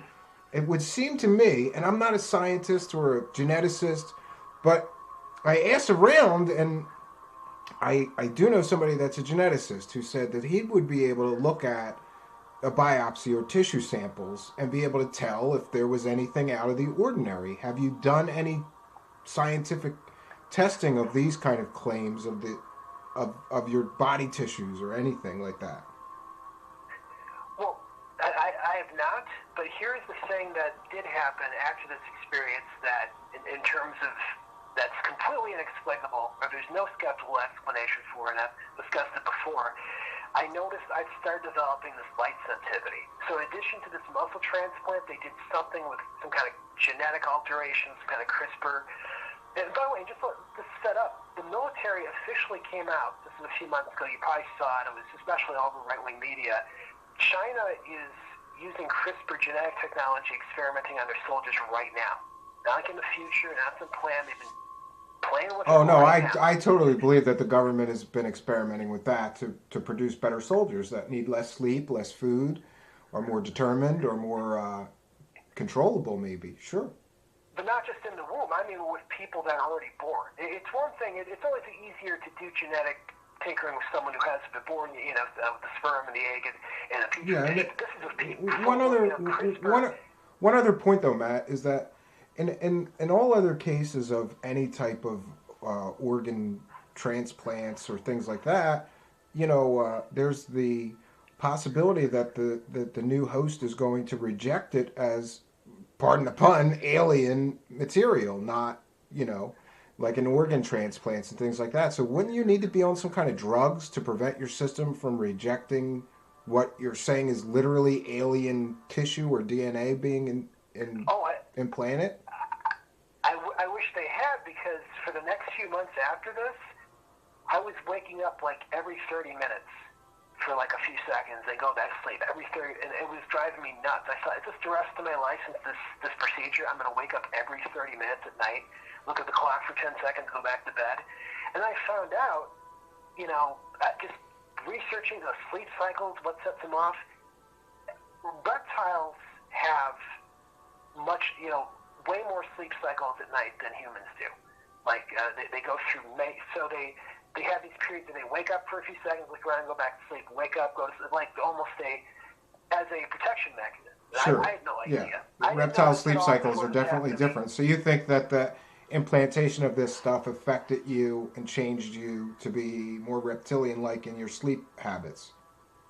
Well, I think those cells were waking themselves up and then waking me up because they were still used to that reptilian cycle of, a different sleep cycle, and it was messing me up for months and months. It was torture. It was really pissing me off. I'm like, did these guys think about this before they did this? Like, did they test that? Oh, they didn't, But eventually, I adjusted, and after 3 or 4 months, it just stopped. Or maybe they came back, tweaked something, or God knows what. But I was also starting to get this severe light sensitivity. Like at night, I'd have to go. The smallest little bit of light would bother me, and I didn't associate that initially with the abduction because I didn't remember any procedures being done on my eyes. I didn't remember a needle coming in my eye. I didn't remember them saying anything about my eyes. And then another question, Matt, What? on the physical proof. Not to interrupt you, I'm sorry, but again, I'm looking at this list of 1,000 questions, so I'm trying to plow through them here.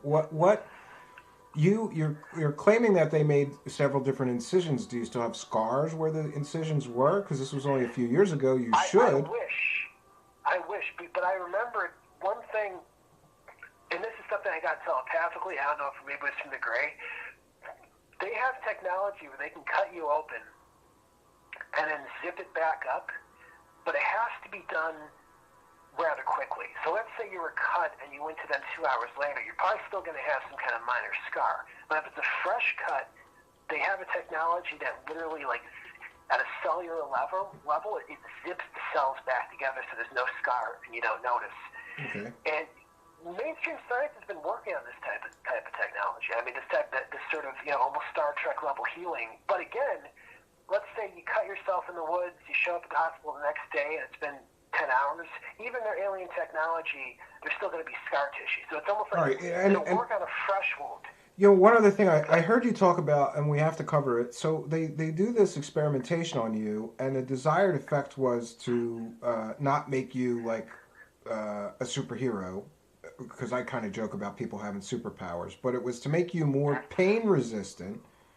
Is that correct? And tough. That's the military. The human military side wants to use these stem cells in our troops to create more pain, fatigue resistance and pain resistance. That's what they want. But the reptilians want to experiment to see if they could take people like me with, latent psychic abilities, and if these transplants boost their psychic abilities, which they do also. So the reptilians had a different kind of agenda, and that's why they wanted to bring me in. But there's other people being brought in. Like, this is almost like an assembly line. Like, they were putting me there, and as soon as I was off that table, they were going to bring in some human special forces person who was never a reptilian abductee or, bloodline or anything else. And the reptilians have, almost anyone who's an abductee with reptilians, they've explained to me, that I am from a hybrid bloodline, which is, they even showed me when it became a hybrid bloodline, and it wasn't like back in ancient Sumeria or anything. It was back in the 18th century. So I'm from a recent hybrid bloodline. You hear all these stories of people, having.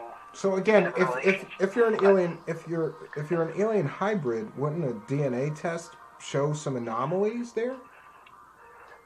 Well, have you had a DNA test? The way DNA tests work right now, first of all, they had so much of this is in what they call junk DNA, which is not junk DNA. It's just DNA we haven't mapped yet because we don't know what the hell we're doing.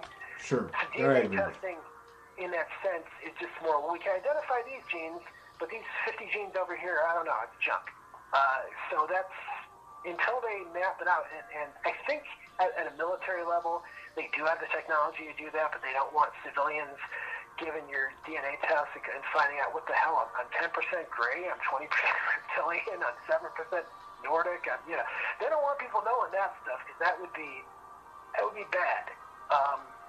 First of all, they know what abilities they might have and have been working on. But no, because a lot of people who, think they go and they get the DNA test because they think they have psychic abilities to have abduction. Like, what the hell? This, isn't it going to show that?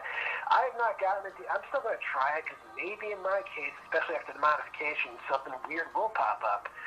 But getting to the thing I can prove that's just absolutely irrefutable, and I hate to keep putting. I want to get to this like right now, and that is my color vision. My whole life, I was partially colorblind. And you could ask, well, how did you become a cop? Well, because so many colorblind people apply to the police department, their colorblind tests are really super easy. It's really like... and I agree with you on that. People don't understand, but colorblindness is a spectrum. It's not literally black or white or color. There's people that can observe the primary colors but have problems with shading. Is that your situation? Yeah, it was like red, green, like contrast. So in other words, if I put 20 reds in front of you that are slightly different shades, you wouldn't really be able to discern which one is the darkest and which one is the brightest. To you, they're all red. Well, that's the thing. I can't now. Well, for my whole life I couldn't, but after this procedure, I went to, America's Best because I'm like, my eyes are so sensitive to light.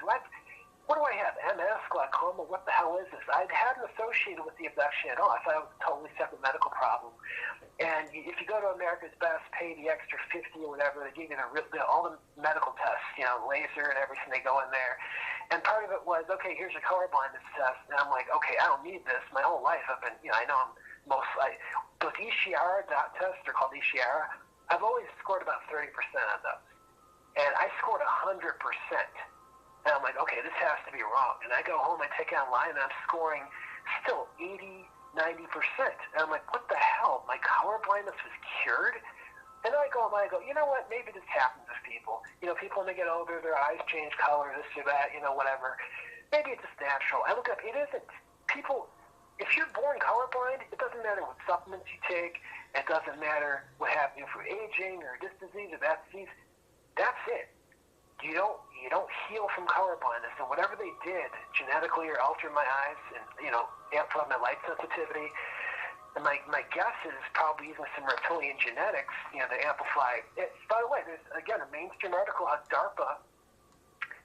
They want to see can they put cat DNA in soldiers' eyes to give them a boost. Obviously, reptilian DNA is preferable because reptilians are more. You don't want to put primitive. I don't want to call cats primitive, but I'm just saying. In the arms race of genetics, if you have access to alien DNA, you're gonna use that. While China is stuck using actual cats or something because they don't have access to the alien DNA. So it's very hard for them to resist using this as a resource in the military because. There it is. They have it. It gives you an advantage over all these other countries trying to make their own super soldiers, and it's very tempting to cross to go there. But the fact that my color vision was basically cured is really I just don't. The only skeptical argument would be this was a government project, and I was drugged, and LSD and all this to make me think it was aliens. But still, whatever was done to me is not within the bounds of conventional pharmaceutical or whatever science. Like, go take a pill and your color vision's cured. It doesn't happen. Sure. It happened to me. Yeah, it's so I get that. Thing that, I didn't need it. Here I am. I don't need color. Back when I was in high school, I got accepted to Purdue University for their to fly 747s. But then I found out, I better get an eye test. Well, I'm too colorblind, can't do that. So I could have used this back when I was 16 or 17. But not at 43. Please cure my color blindness. I don't give a crap now. Back to the other effects, though. You said that this procedure made you more resistant to pain and things like that. The muscle procedure, it numbed.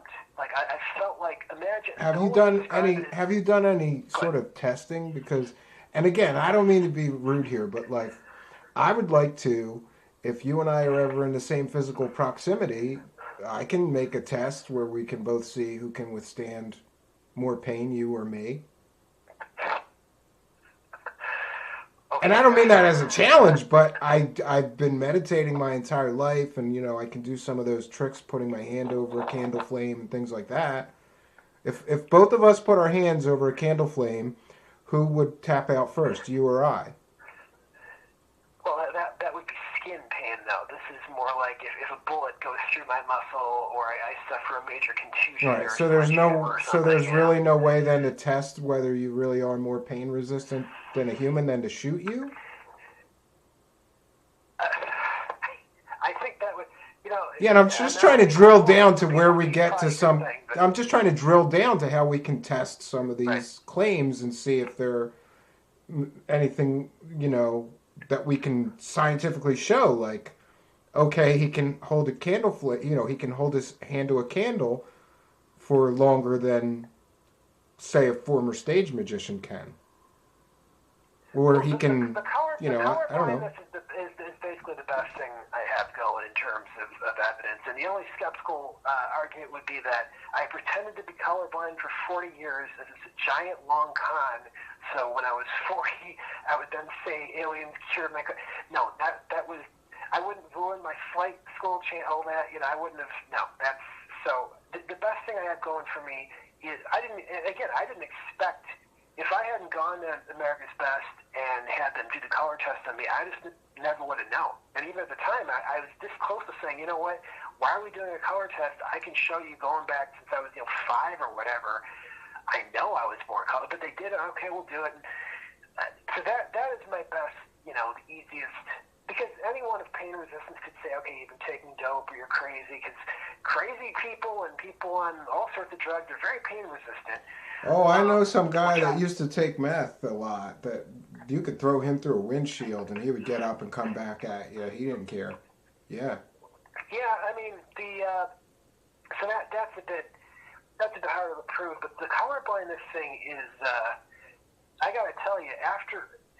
And do you have physical? Do you have? Well, this is something that can be tested though, because do you have like records from an optologist, from an eye doctor that states that you're colorblind previous, and now you could be tested for what level of colorblindness you are now? Because if you can establish from an eye doctor saying, yeah, he's colorblind to this degree or that, some clinical diagnosis, then you can be tested to show that you no longer are, right? If they're still in practice, I should be able to do that, yeah. And that's something that I have been thinking of, just going by trying to track down those doctors. Because it's one of those things, you never think in life, like, okay, I need to make record of this. I mean, now back when I applied to the Chicago Police Academy, tried to get on there, I couldn't pass. They had a really hard color vision test. I had to pay for my own color vision test. It was called a string test. So there is a record of that, of Chicago police saying, look, you didn't pass their test, but you can go pay a doctor. Sure. It's called a string test. It's a little easier, but still, you take these little colored strings. What color is this? What color is this? And I did pass that. So that's something I know I could probably go fish the records out that because why would you go pay for this, easier test if you could, I could pass it now, but back then I had to go pay for a separate, so that's one highlight, at least in my more adult years, where I did actively, it came up like, oh, you're colorblind, you need to go over here. Now, NOPD was like, okay, here's a rainbow, what color is this, what color is this? And the hearing test for NOPD was hilarious. This woman just like whispered, can you hear what I'm saying? Yes. Getting back to the pain resistance. So basically, you're saying that you can withstand the pain of being shot by bullets. Well, imagine if you had a permanent slather of like icy hot gel all over your body, because that's basically what it does at a muscle level. It reduces pain and just permanently, and there's no side effects. And this is a strange question, but have you ever tested this theory by letting somebody shoot you? There's always that part in a superhero movie where, like, the friend shows his friend what he can do. Like, did you ever go to a friend and go, like, shoot me, go ahead, shoot me in the leg, right? I can ask them, I can tell them exactly what shade of color their tie is now. That's,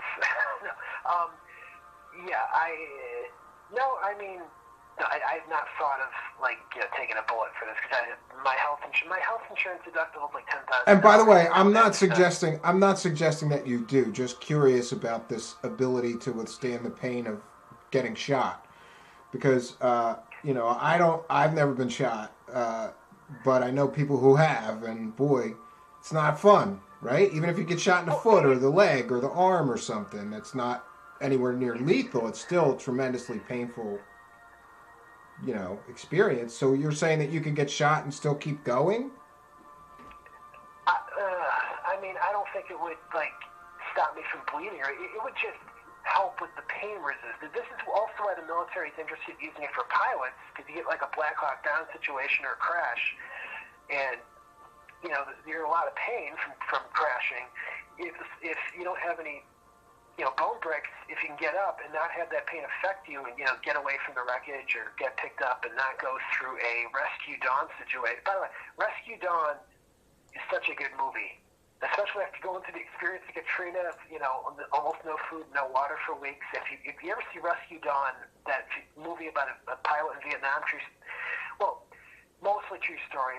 It's with that actor who played Batman, Christian Bale. Great movie, Rescue Dawn. Yeah, Everyone I've seen should it. watch Sure. Rescue Dawn. Because it teaches you a lot about survival, about maintaining, real stressful situations, not going crazy, like being in a prison camp in the middle of nowhere. No food, no water for years. I really felt it was important to report this, because I'm not trying to talk about how I'm some super unique super soldier or anything, because I really got the assembly line feel that as soon as I was off that table, this is someone else. So there's a whole bunch of people besides me who've had the same procedure, probably in special forces, and I do get the impression, ounces telepathy, ounces personally psychic, it was told to me that some of these, when they're given these treatments, they're not being told it's reptilian cells. They're being told stem cells. And it's sort of it's not real, it's like a half lie, because they're like, okay, here's the stem cell treatment, it's going to increase your pain resistance, do you want to take it? And like, okay, but they don't ask where the stem cells are coming from. So they never say it's reptilian, but they never say it's not. Even if you read the paperwork. So it's sort of this card game of, here's your stem cell treatment. Okay, where did the stem cells come from? It's a special sauce. We can't tell you. So that's why I felt it was really important to report that too. Because again, this isn't about, because there's certain people in the community who say like they're the next Enoch or the next Edgar Casey or the next. I am definitely, in all these programs there's been a whole bunch of other people doing the same thing. So this is not me saying I'm super special or anything at all. I'm a little, in terms of why I was put in to this assembly line for that procedure, to boost my psychic ability. So why I was there is a bit different. The military didn't want me there. The Reptilians did, and I hate the reference Simon Parks, but he's had some similar experiences in that regard. Not a fan of Simon Parks, sorry. That's the guy who fucked Cat Queen aliens, for people who, yeah. Here's the thing about him. I think his alien experiences kind of swelled his ego up a bit. And I think that's happened to other people too. You think? He made a life out of it. He made a career out of it, out of telling his stories. And that's the one thing I'll say is that Matt has not attempted to profit, near as I can tell, from his experiences yet. You haven't written a book yet, right? No. I mean, I just didn't have enough to put together, and I wasn't trying to frame an agenda or sell people like the 17th letter of the alphabet, which, by the way, this whole thing the last 2 years, I knew it wasn't real myself, the 17th letter of the alphabet, because I had seen humans and reptilians and Greys working together when these people were telling me all the underground bases are being cleared out. We're not working we're only working with good Nordic aliens. And I'm seeing the total opposite of that. And it's like, so I knew. Yeah, according to you, that's an important distinction in your story that we should state, because according to you, the reptilians that you encountered are the good guys, which is counter to everyone else. Everyone always says they're the bad guys, but you have said that they're. I'd say I don't believe in like good or evil races, to speak. I don't think there's such a thing as a good or evil race. I mean, I believe in good and evil. That's why, for example, I watch a lot of skeptic YouTube channels. I consider myself to be a skeptic despite my experiences. That's how, I lean skeptical. But a lot of these skeptic YouTube channels are like hardcore atheists, and I'm like, okay, that's a little The hardcore atheism, the skeptic community is almost as bad as like the hardcore New Ageism and super And cancel culture, sure, yeah. Sure. ufology. But anytime you go to extreme with anything, sure. So I'm trying to get us up to date with like your most recent experience was when? Yeah. Well, the most recent experience was about six months after I had that installation procedure, and that was it was like June.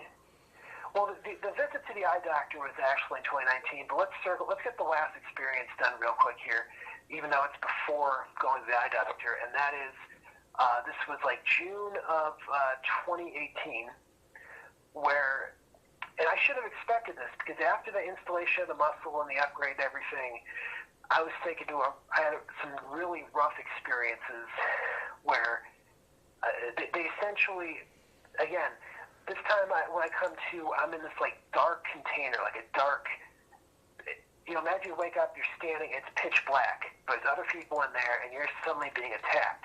And you're not the only person being attacked. People are attacking each other. It's humans. There's a reptilian in there. It's like just pandemonium in the dark.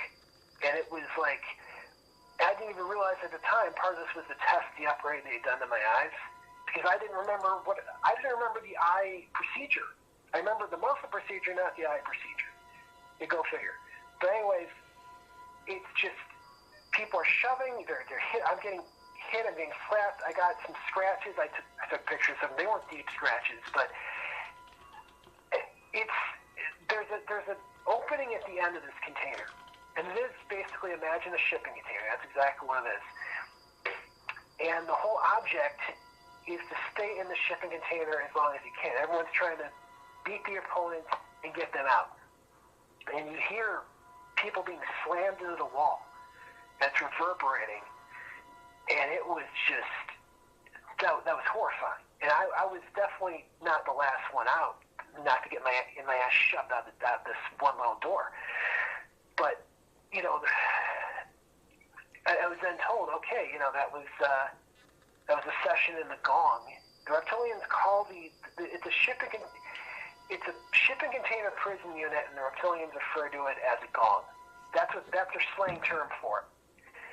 And okay. It's a modular sort of prison camp type system. And I'd say prison camp. I don't want to use connotation, and some kind of horrible extermination type way, but just sort of imagine setting up prison camps, like temporary FEMA prison camps anywhere by just assembling it in a Legos like shipping containers, which we actually later saw in Wuhan. That Wuhan hospital was all made out of shipping containers. But that was it was horrible because my memories jump around a lot. Now this experience is very foggy. What happened after getting beat up in the shipping container? Next thing, I'm sitting at a table in front of this reptilian who's wearing a sport jacket and like a dark T-shirt. Yeah, he's wearing human clothes, and he has my file in one hand, and he has this coffee in the other. It almost looks like he's drinking Starbucks. He's got the coffee sleeve up, the brown sleeve, and he's sitting there in this little trailer talking to me, doing a debrief. And what's funny too is my file was not thick at all, so I definitely am not like decades and back or whatever, or these people have been 40 and back, 16, but whatever. My file was pretty thin. So I've not gone on 100-year adventures and been regressed or anything. I think my file would have been thicker, right? So you go. So the experience is you wake up in this sort of container, and then you're fighting your way out of it, and the next thing you know, you're getting debriefed by. Is it a human debriefing you again? No, this was a reptilian. A reptilian. A sport coat. Dressed in a sport coat, drinking coffee. He was dressed in human clothing, sport jacket, dark T-shirt under the sport jacket. Nothing on there, no decoration, no wording or anything. But he had that look of like an intelligence, the clothing look of like an intelligence analyst. The T-shirt, but it's like a CIA analyst or something. Even though he was clearly reptilian. Sure. And no one was one else was in this trailer. There were other deaths in this trailer, but just me and his desk, and the other desks were empty. Maybe they sent everyone out. Okay, so what was he talking to you about? He seemed. The thing is, this experience did involve me being heavily drugged. And this was a 2-night experience, and I was so heavily drugged that I was dehydrated for like 3 days. And I also had aphasia. Aphasia where you're like talking backwards for a few days.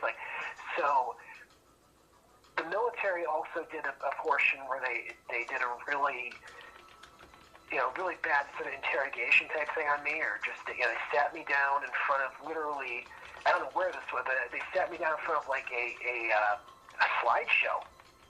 And they're explaining to me about alien hybrids and people with hybrid DNA like myself, and how people with, multiple layers, like in my case, I also have gray DNA, which I had kind of suspected, but, I never had grays come to me and say, hey, you've got our DNA too, or anything. I was kind of shunted over to the Reptilians, which is something they have to find in parks, but not just him. There's also another abductee, which is a really good book, The Ultimate Alien Agenda. You can only find it in paperback, I think, but it's the same thing. He had Reptilian and gray and human, but he more sort of, if you have Reptilian and gray and human, at some point very early, they pick whether you're going to go off with the grays or go off mostly with the Reptilians, like who's going to take, main control over you. But at the slideshow, they were explaining to me and heavily drugging me. I think it was scopolamine, by the way. I don't know if you've heard about scopolamine, mind control, MK Ultra, and all that. Yes, of course. But I was so drugged that, like I said, for 3 days after this, I was still dehydrated. I could drink water, and I always stay hydrated. I'm drinking water right now as I'm talking to you. But I was so dehydrated, and I had aphasia, where I was, talking like Joe Biden, like backwards for like 3 days after this. So they drugged the hell out of me. So that experience is very unreliable narrator as far as what the hell, what I saw, what I didn't see, what they're telling me about. They're explaining to me about this other weapons program, and this is going to sound, well, I'm going to say it because this is, chupacabras and Sure. these rake type, some call them flesh gates, some call them crawlers, some call them rakes. These were engineered. Now, originally, the rakes were actually originally designed by the Greys. Actually, like centuries ago, they started testing them. And the Greys designed them as a reptilian gray human crossbreed to be more aggressive than Greys, because Greys aren't that aggressive. And they use reptilian, mercenaries, and they use reptilians that they work with. They want to make their own sort of like, living weapon. And also that's the Chupacabra program. It's more the military taking the idea, let's make a reptilian, gray human, let's mix it together. And I have reptilian, gray, and human mixed in me too, apparently. And when you do that, when you mix those three things together... Matt, and with respect, so now you're claiming that you have 2 different kinds of alien DNA in you, and also that you were an alien hybrid. But a DNA test, I'm not a geneticist, but a DNA test would be able to at least look at your DNA and say, this is 100% normal human DNA, like every other human DNA sample I've ever seen, or there's something different. Certainly, I would assume that if you have gray alien DNA and reptilian alien DNA, somebody would be able to see something in a DNA test. Don't you agree? Not if it's classified as junk. I do believe the military does have the tests that have the full, scroll open, because they've exchanged technology of Greys and Nordics and all these other beings they've worked with. And by the way, I've never seen a Nordic, unless I saw a Nordic disguised as a human, or a human, possibly. But I've never. That's the one thing I haven't seen. I haven't seen a mantis either yet. But I've seen reptilians. I saw that one Grey during the installation procedure. That's the only Grey I've ever seen. And yeah, I think I do believe that explanation that the junk DNA, which is a huge part of the DNA strands, are basically being intentionally redacted by the military. And when you get these DNA tests, the military, I don't know if you've seen this, but a lot of these DNA testing places, they share info with the government. Now, ostensibly, they share it so they can, solve old crimes and whatnot. But the military can look at that and do the, unveil the full thing, look through the junk DNA, which they have the codes for, which they hide from us, and say, okay, well, this person's, part Nordic, part this, part that, but they're not going to, they don't want us to know that. But the thing they explained to me, and this took a lot of hard recall. I don't know why they drugged me so hard either. I think because they wanted to do a real deep interrogation on me. So they hit me with like so much scopolamine. They really it was irresponsible, the amount of whatever they gave me. And the aliens wouldn't have done that. The aliens would have used telepathy or something else. But the military just drugged the hell out of me and was like also lecturing me about when you mix those three things together, you get a certain mentality. The thing is, when you make a gray hybrid or a reptilian hybrid, sometimes the human side becomes dominant mentally. But if you mix reptilian, gray, and human, you get something that consistently has a non-human mentality, which is very important to the military because they have more humans than they know what to do with. They got human personnel all over the place. They want certain beings that think distinctly alien so they can predict the behaviors of other aliens and know what they're going to do next. The military wants things that think. That's why they create one of the reasons, not just as weapons, but also beings that can anticipate what other aliens are going to do. So when you mix gray human or reptilian, you get something. It produces a different effect than just mixing gray and human or reptilian and human. It produces a different mental state, so to speak. The way those three things interact at a brain level and offset themselves, and it creates just a unique frequency, basically, which is important to them. And that's why they create these things. Why they create these rake beings. That's why you're seeing them all over the place. And by the way, these rakes that are appearing all over the country and all these sightings, in some cases it's the same rake that's just being flown around in helicopters by the military, dropped off and picked up again. So it's not that there's some 10,000 rakes that popped up. It's like the same rake being dropped off for a few weeks, picked up, dropped off, picked up. I'm sorry, you're saying rake? Explain what a rake? You mean an alien spacecraft? No, rake. The cryptid. The cryptid, some people call them rakes. Oh, okay, I'm sorry. A cryptid creature, yeah. So there's not that many of them. And listen, we had a good question pop up in the live chat, and I always want to ask people this that have these incredibly amazing experiences like yours is, do you have any sense out of all the people on planet Earth, why were you chosen for this project? Why you? Out of everyone? Well, just because I'm from a reptilian bloodline, and the reason my reptilian bloodline even became a reptilian bloodline was because on my mom's side, there's a lot of psychics on my mom's side going back, like really powerful, renowned, like back from Poland psychics, and like people who could heal by touch and whatnot, and that attracted the reptilians, and they basically bred into that line. And they only started breeding into it like in the 18th century. So I'm not from an ancient royal bloodline going back to some of these reptilian bloodlines are. I'm a new, and that's the thing. The reptilians start new bloodlines all the time. So when we ever talk about ancient reptilian bloodlines, they can start a new one just by sort of breeding in with an existing one. And mine is kind of a later start, and that's why. Yeah. Do you know what blood type you are? By the way, do you? I think it's like B positive or something. Okay. It's not Rh negative. I'm not Rh negative, but I do have a lot of weird characteristics that became worse after my abduction in 2005. Like my body temperature dropped, my blood pressure dropped to ridiculous levels. Like sometimes I'll go in, they'll put the blood pressure machine on me, and I can't get a reading because it's so low, or my body temperature, like a digital thermometer can't even pick it up. From these active, which happens with a lot of reptilian abductees. Like there's so many reptilian abductees that the same exact thing. But isn't it a much smaller percentage than most people report grays, right? Say it again. Most people report that the aliens they encounter during abduction experiences are grays, right? So you're saying there's many that report reptilian aliens? Isn't it a much smaller percentage? It's not that. It's actually bigger than you'd think. I mean, grays were one of the first ones that started getting talked about. Whitley Strieber, really, the Close Encounters movie. The thing for reptilian encounters is people tend to be more hesitant to talk about them because they can be very aggressive and kind of scary. And you're almost afraid to talk about it, they're going to come back and show up. And in some cases, me talking about it, doing these blog posts, going on the radio, I think it has kind of heightened the abductions as well. So I think reptilian cases are underreported. But they are reported. They're like, fair enough.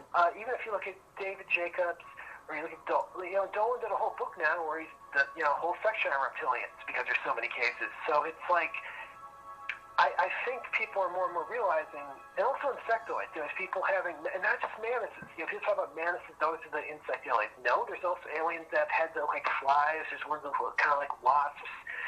There's lots of different breeds of reptilians. There's a lot of races coming here and interacting with people. And the Greys, the thing about the Greys, though, is if you get abducted by the Greys, and that's, they've chosen you as their main, they tend to abduct a lot. Like, they're kind of OCD. So if you don't abduct yet, check on your health every few months. Where a reptilian abductee like me, you'll have gaps of, nothing happens for 2 years. Then you get 3 abductions in a row, and nothing happens for 6 months. It's uneven. The Greys, Sure. And Matt, I have 2 important questions that I really want to get in, and we're coming up on 2 hours here. The first question, and it's a fair one, I hope, is, were any of these alien experiences that you had predicated, or were you on any type of hallucinogenic drugs around the time that you had these experiences? No, I don't take anything. Okay, so we're not drug related. Okay, great. That's a quick, easy one to get to. Yeah, and the final question, and this is important because, listen, we have a mix of people here that enjoy our show, many of which are believers. There are some experiencers in the live chat right now who've had similar experiences to yours. And then we have an awful lot of very skeptical people, because I tend to be skeptical and a little more challenging than most of the show hosts that host this type of material. So I'd like you to just address, what do you say to people who, after hearing all of these amazing experiences that you've had, say, but what solid, tangible, evidentiary support or proof can you offer to back up your claims? Well, obviously, the colorblindness thing, but also the amount of people who've testified, who've served police and military, who are still active duty, who have had very similar experiences with the whole crowd control training. I mean, through Joe Montaldo. Yeah, so there may be some corroboration, and I'd be interested in talking to those people to see if I could independently corroborate parts of your story. Can you get me in touch with them? Oh, geez. Like I said, back in 2011, I physically drove down there and tried to I couldn't get any of these guys to go because they were all still in the police and military. None of them left the industry. I think, if it wasn't for that car accident, I probably would have stayed in. That's kind of changed my mind about things. I was, on light duty for 6 months. I'm like, I've got a friend up here in Chicago who's getting, into real estate that I went to high school with in college, and it's like, so that was, if that car accident never happened, I wouldn't be talking to you right now. I would have stayed silent on this. Even now, with the tic-tac UFOs and everything, if I was, if I'd stayed police or gone military or something, it's still not a welcoming environment for abductees. And that's why all this, disclosure about UFOs, to me, it's like, that's something they should have disclosed back in the 40s. The abduction stuff. Yeah, if these stories are true and accurate and real, I agree with you. They don't have a right to withhold that information from any of us. It's earth-shaking, earth-changing information. We all deserve to know that if there's other species of intelligent life, and especially if they're visiting us. But what's next for you then? Why don't we end it on that? What are you up to next in regard to these experiences? Like, are you because you seem to kind of be coming back to doing interviews and being a little more public. What's next for you, Matt? Oh, man, this is the first interview I've done since the Carrie Cassidy interview. Yeah, and I had to listen to that, and that was fun. I think she talked more than you did, though. I did my best to not interrupt you. I really did, and I hope you had a pleasant experience, even though we were challenging in some places, right? skeptical, and I enjoy your shows. I lean skeptical. Despite my experiences, I still lean skeptical just in general. Yeah, I'm not a very... that's just my personality. So that's... Yeah, I'm fine with being... It's important to challenge people on this. And when you talk about looking for evidence, you know, there's a certain person who's been to the future and been back several times who I think... if that's true, and they got bone density extra... Like, if you were age regressed twice... No, the med beds fixed all that. And they also took care of the fact that... Here was my point to that person that you're talking about.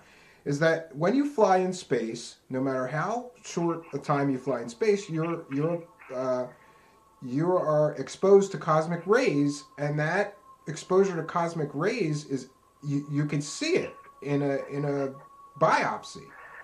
So my point is, show us a biopsy. Like if you've been to space for 20 years, 3 times, you'd have some cosmic radiation in your system, and we'd be able to prove that you were at least in space. He won't do that. He'll never do that. Well, I think it would be more constructive than, you know, what he is doing right now in the court system. But also, you know, what I have to say about you know, a certain man named Corey and a certain man named David, their critics aren't the ones who forced them to bet so much on the 17th letter of the alphabet. Yeah, on that I agree with you. Boy, they sure doubled down on that. Now they could have come up with an explanation for why they were so wrong, right? Well, it's amazing because, like, you go on, like, BitSlides right there, or BitChute, and they don't even have Simon Parks on there anymore. Now they've got, you know, Wano Saven and Gene Decode, you know, these. Yeah, so like the B squad, the A squad is dropping it. The B squad is taking up the flag. These guys, it's like as soon as someone's prophecies don't come true, they just push them to the side and just bring someone new on, and it's like it just endless. It's getting way towards the end of. It's like that Seinfeld episode where George says he has a beach house in the Hamptons, and he keeps driving there. Yeah, you're exactly right. Yeah. He keeps driving. Yeah. It's funny because I don't know if you saw, but you know, Parks is coming to the USA anyway. He's going to be driving around and doing, you know, a sightseeing tour, and then a fact-finding mission, because he knows anything about facts. Sure, he's going to be going on a fact-finding mission. When the White House gets moved to Texas or Florida, one of the two, either Texas or Florida, I guess then he'll be a citizen, which just baffles me because the right is, you know, they're screaming about the border security. So then Trump will have to pass a special executive order just making Simon Parks a citizen, but nobody else. Like, yeah, it's so ridiculous. It's just ridiculous. But listen, we do have to. I do have to motor here because I'm gonna let you go, and then I'm gonna do a short break and go through some notes and some other stuff, and talk to the live chat for a bit. But you're welcome to come to the live chat. So I think we could wrap things up here, and I want to thank you for having the courage, at least, to come and share your experience, especially with someone you know, might be with a crowd that might be a little skeptical. I think that gives you some credit in my... Listen, some of these guys won't come on my show at all, you know? So I give you some credit for, like... And I think we had a good conversation. We didn't, you know, it didn't get too heated or, like, argumentative or combative, right? I'm on Twitter at Panama Orange. Panama, it's one word. You can. My DMs are open there if you need to contact me. And sure. You know, yeah. But that's the thing. It's like I can separate some of these guys. I do think some of these guys, like Simon, have had legitimate experiences based on what I've seen too. But I also think that there could be a dark side where it swells up your ego, and it makes you, you know, just think you know exactly what's going to happen with X or Y, and it's like I think not all these guys are just scammers from the get-go, I don't think. I think it's more complicated where that sort of Napoleon complex, I don't mean Napoleon of shortness, but Napoleon early on, very smart guy, and then you see Napoleon later in life, the power has just driven him totally, you know, kind of over the cliff, and I think that's what's happened to some of these guys too. They weren't. Yeah, it's power. It's money. It's ego. It's spotlight. So sure, it's an easy trap to fall into for many people, I'm sure. Right. So I would just say, you got to use discernment. You got to look on a case by case basis, and it's not. But there has to be balance, and I'll tell you that the QAnon. Sorry, I'm not going to say the letter. The 17th letter. It became a thing where if you wanted to talk in this industry, you had to give people insiders. You had to give people what's next for the 17th letter of the alphabet. It's like you just had to do it, and I refused to participate in that.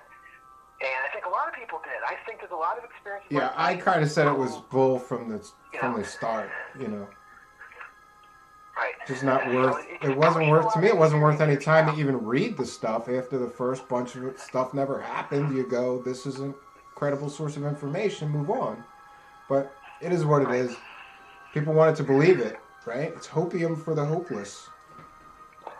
Well, thanks for having me on. And sure, it was my pleasure. I appreciate it. And you got me started on this series that I wanted to start in a while. And I have a bunch more experiencers to go through. And we're going to do similar interviews with all of them and see, what we can learn from them. So thanks for kicking us off here. Okay. Well, I again appreciate the opportunity to do that, and all right. Okay. All right. Thanks, Matt. I appreciate it. I'll be in touch, and I hope we stay friendly. Yeah, it was great. Thanks. All right. Thanks, Matt. All right, friends. So, where are we at? Listen, this was a difficult interview for me. I tried not to interrupt him, but it seemed like we just kept getting off the rails over and over and over and over again. And I don't know. Sometimes I see an interview. I learned from somebody that's a real journalist. He visualizes a train going down a straight track. Right? And you have checkpoints on the track, and you try to, visit each town that you need to visit. And I was visualizing hard. I was trying my best. Let's keep this thing on the tracks and get through the volume. But Matt seems to have a volume of detail about every little portion of every experience. And it becomes quite difficult to drill down onto the, the actual question that I was asking. And that's probably my fault, being not that great an interviewer, though some would argue. So, friends, what we're going to do is, I made notes the entire time that we were talking. I told you that I was going to bring you along with me on this journey into investigating and discussing and interviewing experiencers, and you're going to get to come right along with me.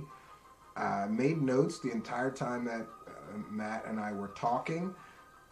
I thought it best if I just give my thoughts on everything that he's talking about separately, so that as not to interrupt him constantly or talk more than the guests. It was his time to share his experiences tonight, and my time to try to guide him through that.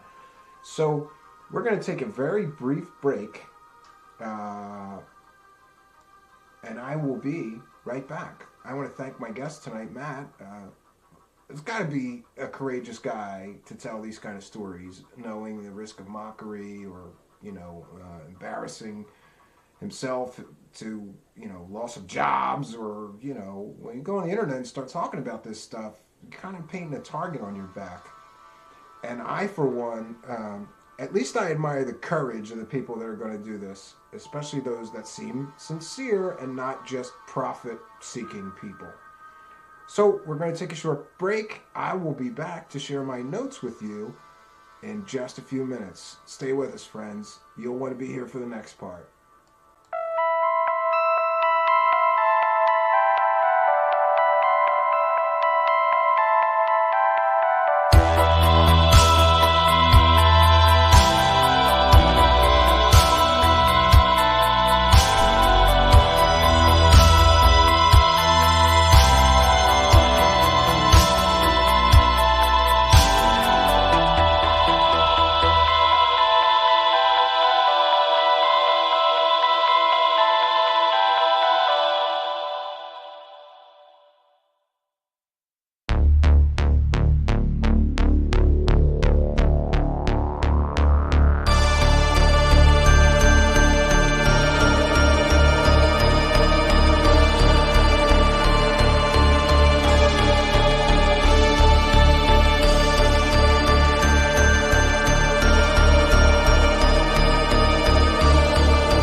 Okay, greetings again, friends. We are back, and I'm going to dedicate my full attention to the live chat tonight. And we're going to go over some notes that I did make during this.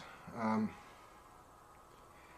mentioned this is going to be a new series, and the point of the series is to just do this all publicly. I'm not going to do an interview offline and then tell you about it or write about it.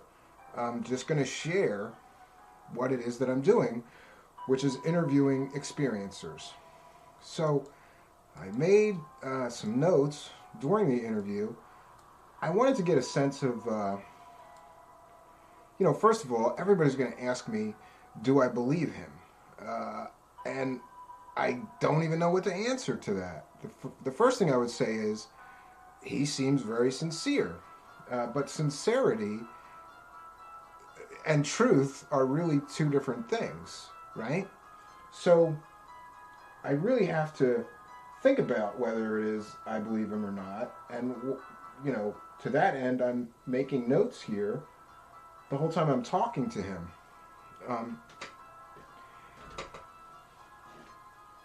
Where do we begin? All right. First of all, one of the things I will say is that he seems very sincere. Also, not profit-seeking so far. But others have said maybe he is just seeking that UFO 15 minutes of fame that telling these stories can get him, within the UFO community. At various points in an interview, he mentioned different UFO documentaries, alien books. So he seems very heavily involved in this subject matter. Now, that could be because he had this experience and he went and sought out all this material. And, I had a strange experience seeing a UFO as a child, and that's why I got so into this stuff. I wanted to read every book that I could find on UFOs and aliens, try to figure out what it is that I saw. So there we kind of reach an impasse. Next, one of the things that I noticed is that he never really answered questions directly. I tried at various times during this interview to ask some very simple, direct questions that most people should be able to answer in a simple way. And a red flag to me is that he couldn't answer simple questions in a simple way. He had to, really roundabout, I'd ask him one question and he'd just start talking about another subject and never really get to answer the question. I found that a little bit of a red flag. Those unaware should know that I listened to every interview of him that I could find and made notes of those interviews. And I made specific note to questions that people weren't asking him and determined that those are the questions that I was going to focus on asking him wherever possible. I mean, you always have to do that, tell me how this started and this and that, lay some groundwork of his experiences, but I wanted to focus on asking him questions that other people haven't asked him. Because one of the things I noticed in going through his previous interviews is that he sort of has what I would call riffs, like he talks about the alien and how reflective their scales were, and how he noticed how reflective it was, not flat at all. And he'll talk for 5 minutes about how reflective the alien skin was. And he did that in each interview, usually when somebody said, tell us what they look like. Now, this may be that he's just going from notes himself. I'm not judging, but what I'm saying is he seems to tell a lot of the same stories during multiple different interviews. And to the point of little details that seem to me to be rehearsed, or would have to be rehearsed, or possibly rehearsed, because it just seemed odd to me that so many detailed little things popped up in so many of the interviews. Just my own sort of interpretation of some of the things he does during his interview. back to my point, I wanted to make sure that I asked him as many questions as possible as I've never heard him ask. And in those cases during this, I would say that he paused and stammered a lot when he was asked questions that I had not heard him been asked before. And pauses and stammers when you're being challenged, at least to, you know, somebody like a law enforcement officer would be considered some form of evasion or an attempt to, if you're stammering and pausing, you're trying to find time to think of an answer because you're lying. And again, this is just my experience, this is my personal opinion and speculation, which may not be correct. Another point that I found convenient, I found a lot of convenience to his story. Like, every time challenged, like, great, you had all these incisions done to your body. Can you show us the scars? Well, no, there were no scars because the aliens had this technology that sewed you right back up. Okay, I guess that's a valid explanation for why he can't show us the scars of where the aliens made these incisions. However, I find it very convenient that there was no scars. He can't show us the scars, and he can just explain away the reason why. And I can neither prove or disprove the reason why he can't show us the scars, which is the aliens have some technology to deal with the scars. Okay.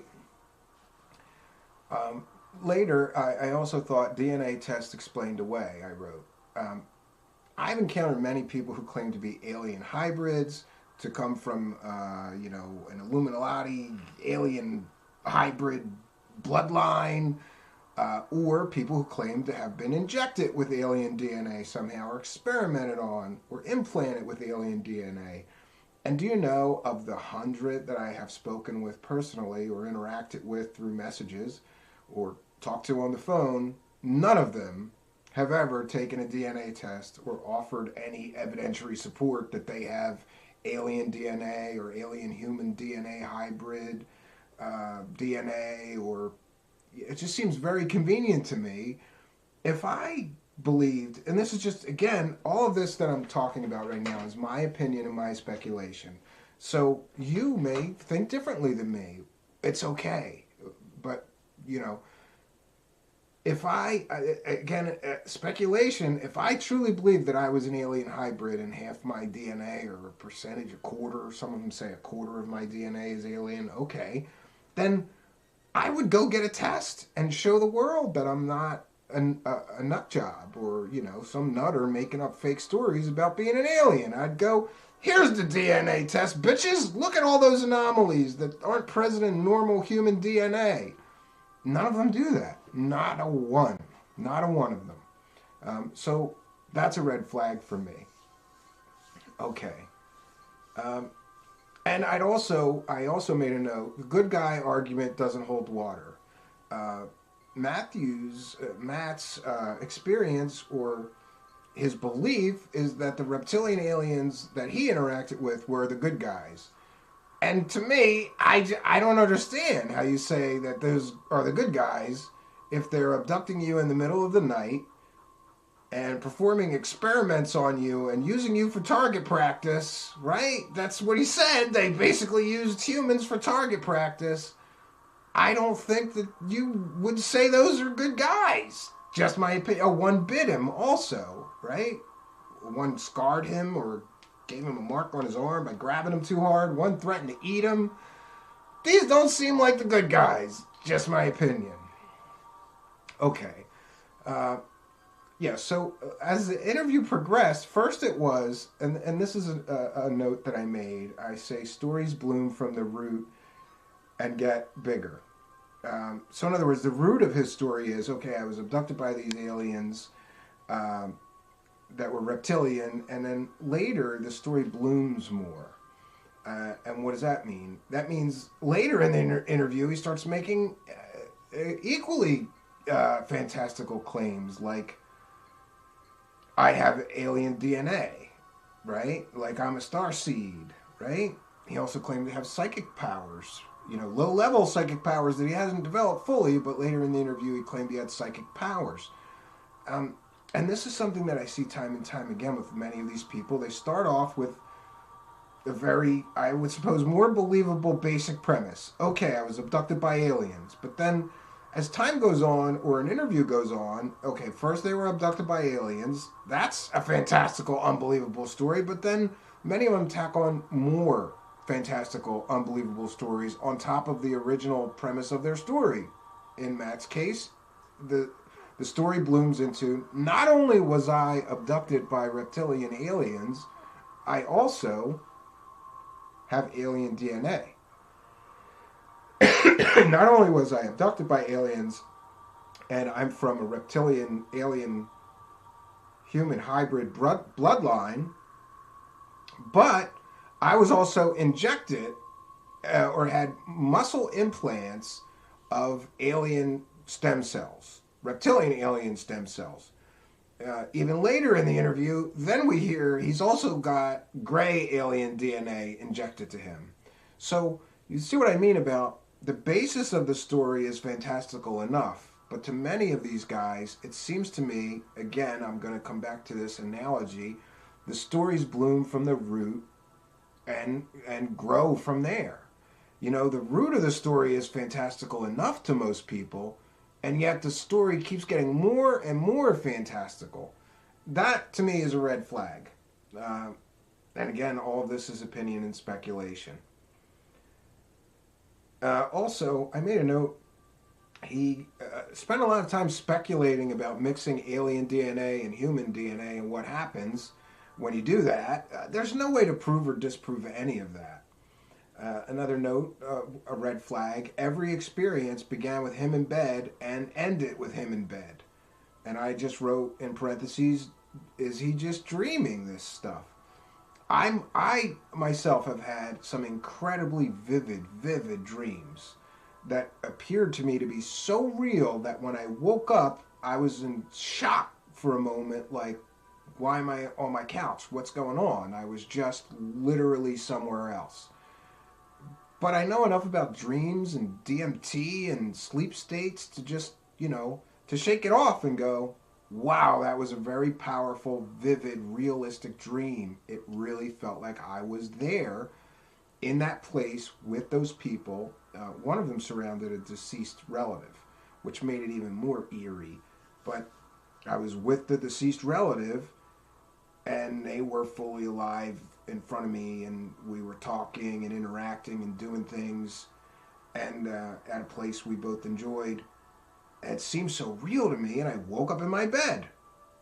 As real as that experience seemed to me, I didn't, I suppose, go on the internet and start saying I talk to dead people, or, So the fact that these abduction experiences all start in his bed and end in his bed, to me, then that means that these could simply be very vivid dreams that he found so convincing he believed they were real.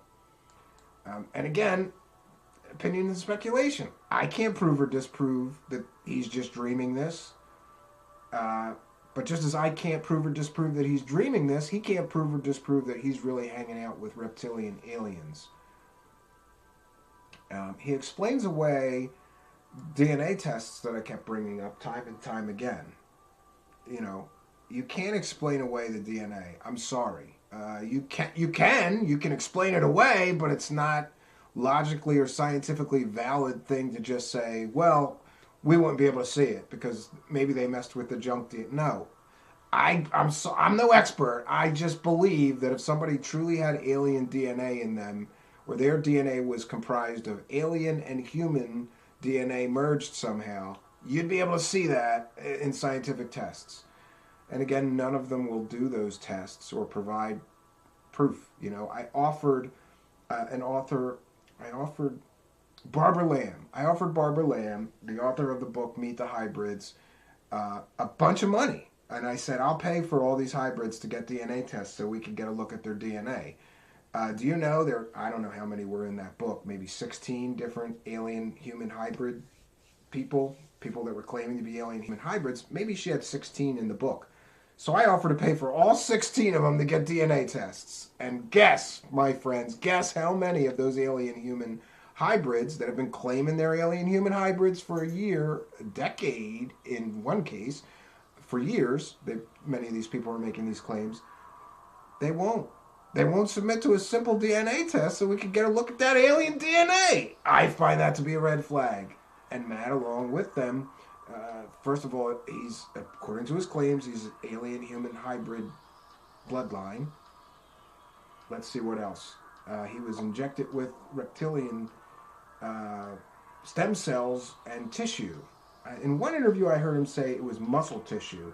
Now, that's another red flag to me. The story sort of, or it could be, maybe I misheard him, so I'm not even going to get into that. But he's got alien human DNA bloodline.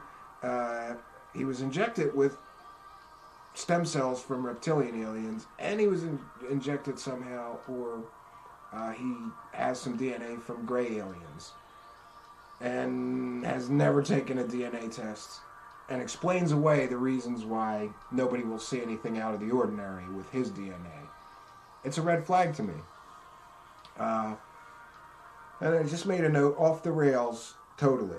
Again, you ask him a simple question and he goes totally off the rails and doesn't get back to answering the question. I think this is a tactic that some of these guys use to just make you tire out. Like, you forget what question you asked him because he'll talk for 20 minutes about, what the spacecraft looked like when you didn't ask him that. You asked him something entirely different and a simple question to answer, right? So, off the rails. It's a big red flag for me. Okay, and another red flag for me is throughout this interview he made various claims that there are corroborating witnesses to seeing reptilian aliens after Katrina, to other corroborating witnesses that were taken to the same mall as him, that contacted this other show host. So, okay, great, we've got corroborating witnesses. That's fantastic. Let's talk to the corroborating witnesses. Well, you can't. Okay, then you don't have corroborating witnesses. And he should not be mentioning corroborating witnesses if he cannot provide the name, addresses, and phone numbers of his corroborating witnesses so I can interview them too. Maybe I don't know. We can attempt to contact that other show host who he claims has all these people coming to him corroborating Matt's story, and see if we can get their phone numbers and call them up and confirm, ask them all to confirm or deny that they're corroborating parts or all of Matt's story. That's a big red flag for me. Cannot allow me to talk to. I just wrote claims corroborating witnesses, but I can't talk to them. Again, that means there are none, right? They don't exist. If I can't talk to them, they don't exist. There's no evidentiary value to saying there's corroborating witnesses if you cannot produce them. There's no evidentiary value in saying that, but there is super duper prover maneuver value, right? Not one of the people that has interviewed him asked him if they could talk to these corroborating witnesses, and he mentions corroborating witnesses in every interview that I have heard him in. To me, this is a huge red flag. This means that he's saying he has corroborating witnesses to sort of prove his case, but he never lets anybody speak to them, and in fact, no other interview even bothered to ask if they could talk to the corroborating witnesses. So these are my thoughts, but I don't want to end it like so skeptically, or I don't want him to believe that I'm being argumentative or combative, or Here's what I'll say is that he seems very sincere. He seems like, I say this a lot about some experiencers. I say it about Jason Quitt. I don't know if Jason Quitt's stories are real. Real and actual experiences. I don't know if this guy Matt's stories are real experiences, or he's dreamed them, made them up, or, but what I can say is that I believe that, just as I believe Jason Quitt believes his experiences are real, I believe this Matt guy believes his experiences are real. But I'm certain that I have more of a problem with Matt than Jason Quitt, because when challenged, Jason gave quick answers, and I don't know.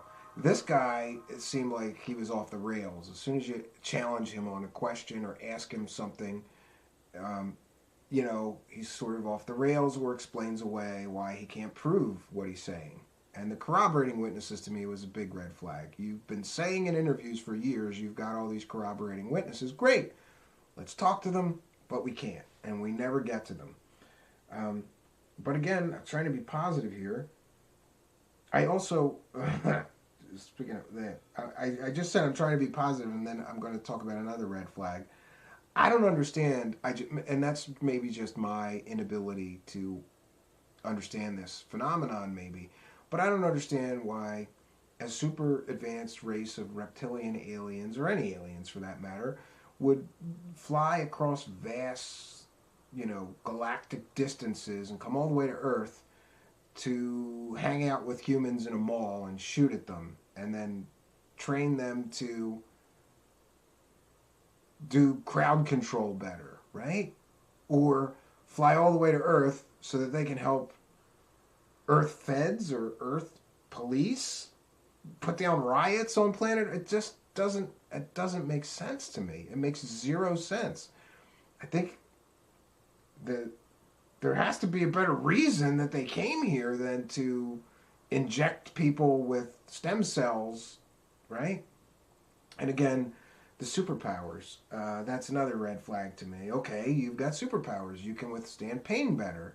And again, when challenged or questioned, he could explain away why I guarantee you, I could hold my hand right over a flame longer than him. He would tap out. But I don't have any alien DNA or superpowers. I just know a technique to do that, right? He wouldn't do that sort of test with me. Then it became about, oh no, that means I can withstand bullets and things like that. It's not about skin. Okay, you said pain tolerance. Now you're saying you can take a bullet.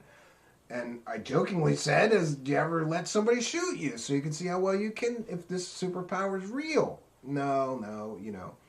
And yeah, and by the way, I wouldn't want him to do that. And if he's still listening, please don't do that. Yeah, and somebody is mentioning in the live chat, there's also the ridiculousness of a reptilian alien in a three-piece suit drinking coffee. That was a little bit of a red flag to me. But again, listen, I love stories about aliens, and I thought this one was interesting. I thought there was a lot of holes in the story before the interview even began. Having listened to previous interviews of his, I don't understand why reptilian aliens would be tasked with riot and crowd control. Then that's the basis of his story of why they're here. It doesn't do it for me. I'm sorry. Okay. And again, all this UFO and alien secrecy, and the United States government is just going to start deploying reptilian aliens during Katrina, or after Katrina, I'm sorry, but still, that makes no sense to me. Is that plausible, let alone probable? It's neither plausible nor probable that that's a reality. But here we are. So, friends, I'll devote my full and total attention to the live chat now. Sorry to go so long. We're clocking in at 2.5 hours here. So, comments, questions for me, let me know what you think. And I gotta say, everybody was at least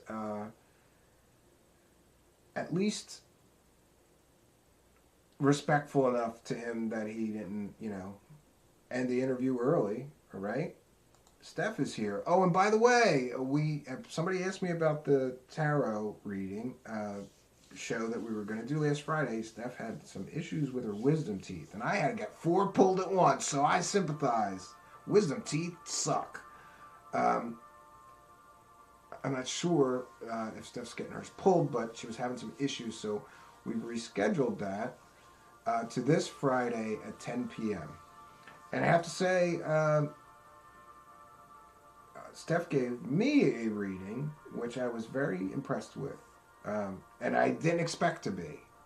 but she kind of blew me away on a few points she made. She sent me a nice audio file. I asked basically like one question about my immediate future, and it was something that I was having trouble kind of making a decision on. And I got to tell you, I think she helped me tremendously and made me feel good.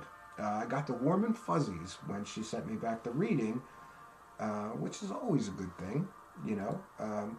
But I think she hit the nail on the head on a few things, and I was very impressed with some things that I didn't tell her that she knew that I was thinking about. And I don't want to put on my skeptical hat yet. We'll have Steph here as a guest this Friday night at 10 p.m. and she's going to be doing tarot readings and talking about her interests and her tarot reading skills and abilities and putting them on display for all of us here. Which I gotta say, I can't wait, because if she does as good a reading for you guys in the audience as she did for me today, it's going to be a fun night, and you do not want to miss that, friends. You do not want to miss it. Okay. Yeah, so Steph said it was a fun interview, but realistically the facts are missing in such a fabricated story. Cloud is what the man wanted. It's okay, though. Yeah, I think maybe he may be just interested in... I don't know, some guys are just so intensely interested in this stuff that they'd love nothing better than to talk about it constantly. But is that really a reason to make up such fantastical stories and to go tell them, you know? I don't know. I don't really understand the mind of someone who would make up those stories. Yeah, J. Rose says, can't wait, should be good. Yeah, and I believe I'll be at the cabin, so that will be, hopefully we'll have no tech issues and storms. So, and yeah, for those that asked, I want to thank everybody who reached out to me just to make sure everything was okay. Haven't done a show since last week, but I had, I had some important things that I had to really take care of. And, you know, this is going to happen. I'm human. Routinely, I'm going to have some things going on, and I'm going to need to step away from the show for, you know, a few days and get some other things done. It's just reality until this is a paying full-time job for me. I just have to adjust, right? And I did make some progress at the cabin, which I'm happy about. And the most important thing at the cabin is that there was things I just didn't know how to do that I was stuck on. But I got over the hurdle last trip up to the cabin. I figured things out, started on some things, and now that things are figured out, I'm trying to figure out how to finish off the ceilings in the kitchen and the sleeping loft. And there were some weird angles that I didn't know how to deal with, but I figured it all out. It's all. I'm upset with myself for being paralyzed with fear because I didn't know how to fix something. Right? And I let that stop me from finishing this ceiling in the kitchen for literally 2 years now. I just did other stuff, and I went, I'll figure that out eventually. Anyway, I figured it out.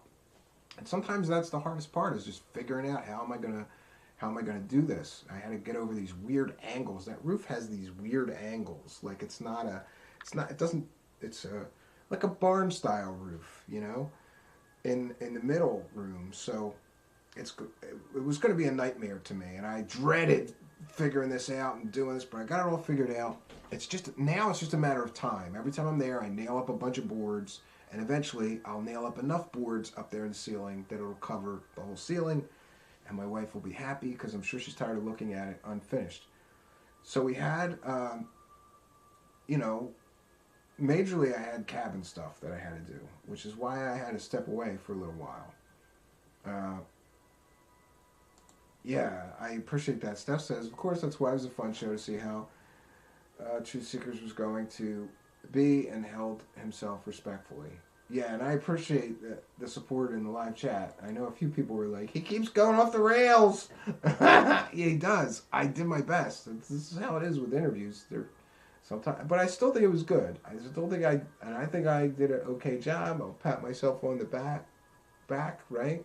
I was respectful, but I was challenging him about everything that should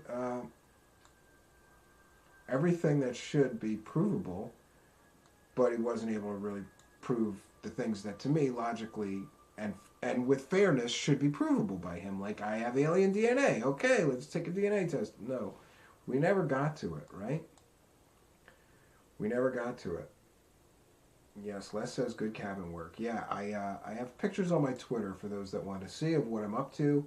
I'm finishing off the sleeping loft, which I'm kind of bitter about, is because nobody ever wants to sleep in that sleeping loft. Everybody's like, my wife won't. She doesn't want the kids up there. She's afraid they'll fall down or something. I don't know.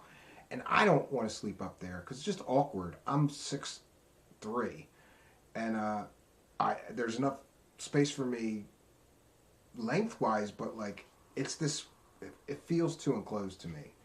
You can't even like sit up in bed and read a book. That's how low the ceilings are once you get up there to sleep. It's like literally you slide in there and sleep.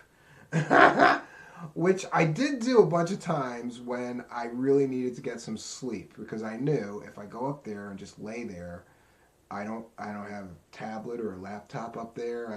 I can't even read a book, right? All I could do is lay there and wait to fall asleep. I did that a bunch of times that I really needed some sleep. But I'm hopeful that after it's all finished off and looks nice, maybe more people will want to actually sleep up there, maybe even including me. It is warm, the warmest spot in the cabin, but we'll see what happens. Yes, fantastic claims demand fantastic evidence. Carl Sagan said that. Should have hired Jolly as a consultant. Yeah, I don't want to be too disrespectful or too like mean. A couple of times I almost went, fuck, really? Like when he went and said that he had gray DNA on top of the other DNA, I was like, fuck, man, really? But like I said to him, I sincerely mean it. I hope we stay friendly and that we're good. Even though I was I'm sure I was a lot more challenging with him than any of his previous interviews. I noticed on every other interviews, they just let him talk, never stopped him or said, wait, what did you, can we drill down on this or that? So I think it was good. Yeah, I can't afford the hourly rates. Not on this Taco Bell salary that I'm making here, which isn't even Taco Bell salary. It's almost Taco Bell salary sometimes, but I do want to thank each and every person that's on our Patreon. Oh, and that's the more good news. If you're on my Patreon, I'm making a new music album in the next, bunch of months here. So next month's going to be the first month where you're going to get a song from the album.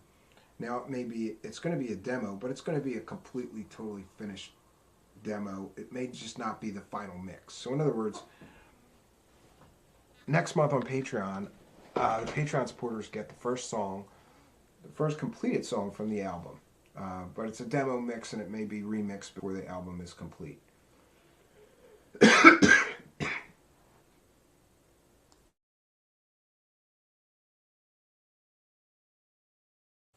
Andrew Whitley says, I was open at the start, but he kept dodging questions for too long. Yeah.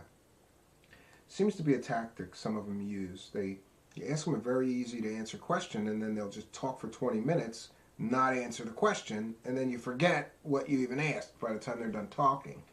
And I forgot to mention from one of my notes, that one of the other red flags to me is that,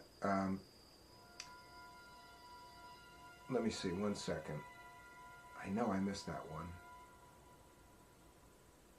Okay, he focuses on so many pointless details that just don't matter. That was another point that I noticed. You ask him a very simple question and he talks for a very long time and he gives this incredible amount of detail about, for example, that pod that he woke up in. It's enough to say, I woke up in a pod. This is my opinion and speculation, but we don't need to know 100 details about the pod you woke up in. Just say it was some sort of pod I woke up in and tell what happened, But if you notice, a few times I was like, okay, tell us what happened here. And he just, off the rails. He'll talk about the pod he was in for 10 minutes. That's not telling us what happened, right? It was almost like I had to keep getting him back on the track. And that was a little strange for me. But then I also thought in his defense that if you had an experience like this, I would think that every little detail to you did matter because it was such a profound, life-changing experience. Then maybe he wants to communicate every detail that he recalls. Um, that's what I'll say in his defense. Jolly Bridge Burner, am I being disrespectful, Stephen? I think I'm a sweetheart. If I'm not, then I'm the devil. No, you're fine. Everybody was nice to him. Nobody was nasty. That's all I mean. What I said at the beginning of this broadcast really is just, hey, friends, let's be kind to these people because they're giving me their time and letting me interview them. So we don't want to be. We can ask all the you can ask all the questions you want. I just didn't want anybody to be really nasty or disrespectful to him until we'd at least heard him out. And now that we have, you could say. No, I'm kidding. You should still be respectful, but you can say whatever you like here. That's what's great about here is we have this open dialogue between the live chat, the guests, me, Andrew Whitley says, the truth is behind a paywall. Yep. For $9.95, you too, Andrew Whitley, can learn the truth about aliens, bro. Right? And let's get this one. Frapsap says, abductees might be a separate mental illness all unto itself. Could be trauma related. Yeah, and that was two questions that I didn't get to were, he grew up Catholic, so to me some of this could be demonic experiences and he's misinterpreting demons for reptilian aliens. And the other thing was I was going to ask him what his childhood was like because often in some of these abductee cases we find cases of neglect or abuse in childhood, which is always strange to me. So I've always thought that there may just be, this phenomenon may be psychological in nature rather than paranormal or supernatural. That could very well be the case, right? So, friends, having slacked off for a full-on week, just about, right? I think last show was 6 days ago, so I slacked off for almost a week. We're back today with, so far, almost a 3-hour show. We've got Steph doing tarot card readings on Friday, which I'm telling you, friends, you're going to love it. She gave me a really, as far as tarot card readings that I've gotten in my lifetime, and in fairness, it's been a long time since I had a tarot card reading, but that was probably the best tarot card reading that I've gotten in as long as I can remember. No other tarot card reader really, I don't know, sort of nailed so many things for me. And I'm not making claims about her superpowers. I'm just saying my personal experience was very, very positive. And like I said, I got a warm, fuzzy feeling when she sent me this because I was thinking about all these things. And I didn't tell her, I'm thinking about this, I'm thinking about this, I'm thinking about this, I'm thinking about this. But she hit on all the things that I was thinking about. And also, with regard to sort of the rationale or reason behind why I'm doing what I was asking a question about, it was because the reason I'm doing what I was asking her the question about is because I see a tremendous amount of value for myself and my family years down the line from making this decision. Even though we may have to sacrifice right now, years later, it's going to be really beneficial to us. And she talked about that. And, wow, I was really surprised. Because this is going to sound terrible. Steph, don't take this the wrong way, but I had really low expectations. I did not expect very much. I thought, well, this will be fun. We'll have tarot card reader Steph. People like tarot cards. And then she offered to do the reading, and I said, sure, I'll ask this question. And she came back to me with the audio file, and wow, it was a great experience. I really enjoyed it. I can't wait to talk to her more. Now I'm going to be bugging her. I'm going to be stalking her. Like, Steph, what should I do? Get the cards, man. Get the cards. I don't know what to do. She might get stuck with me. And Steph says, no, it's okay. And she sees it as an art and blessing from the universe. Yeah, any skill is a blessing from the universe. For sure. Effluent for You says, I learned more about chupacabras. Yeah. Renee! Oh shit, one thumbs down. I think Matt was here. No, it was probably one of the other haters. Yeah. And there's somebody in a live chat who says, looks like you live inside a PlayStation 2, my guy. Yeah, I do. That's exactly it. I don't have the latest PlayStation. Actually, I believe the latest PlayStation I have is a PlayStation 2. And an Xbox 360 is the latest console I have. I'm not really a big gamer guy. And I like cheap. So I don't want to pay $50 a game. I'll buy the ancient ones that I haven't played yet for $2.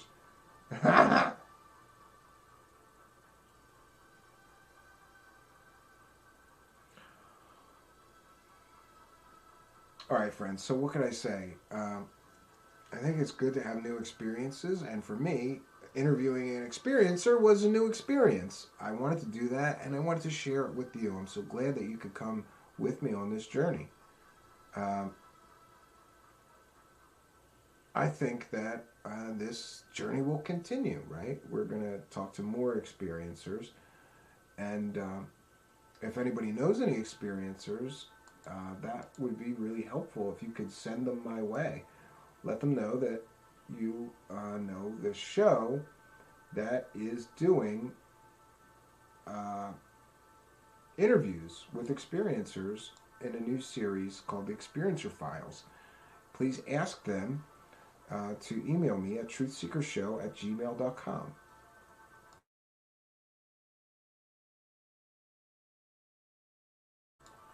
I will get back to them as soon as possible. I'd like to try to do at least one a week, if at all possible.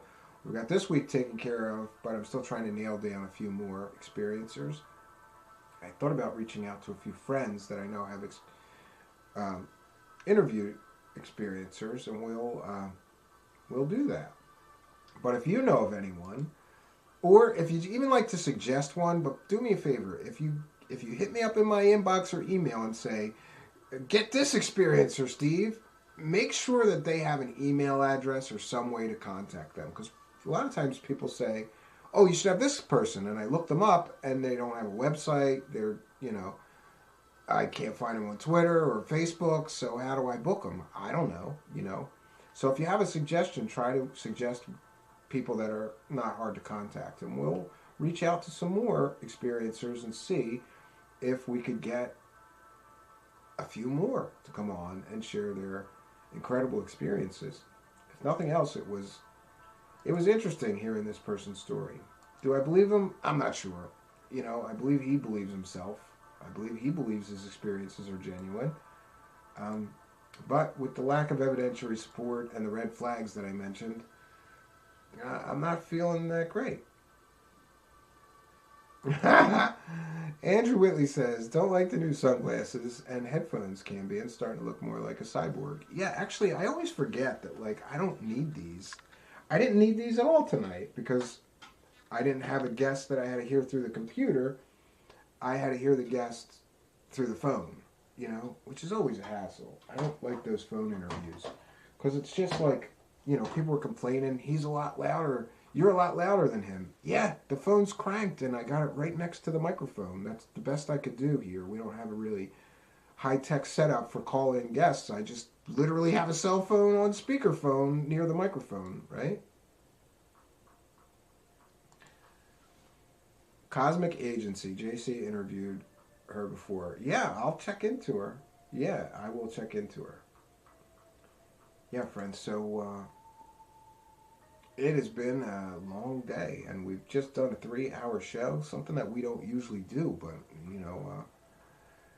lots to unpack, right? I think that guy would have done a 5-hour show if we wanted,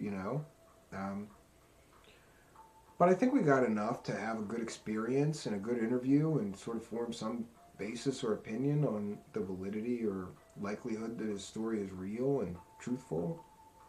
I did my best. This is not my wheelhouse, friends. This is not my usual wheelhouse. Because usually experiencers, I I don't want to say they don't want to come on my show. We haven't reached out to many of them because of the lack of evidentiary support or because of the lack of concrete evidence that many of them lack. I just didn't think it was worth covering, but I had a good time, and I thought this was well worth doing. It's well worth doing a new series as well on alien experiencers.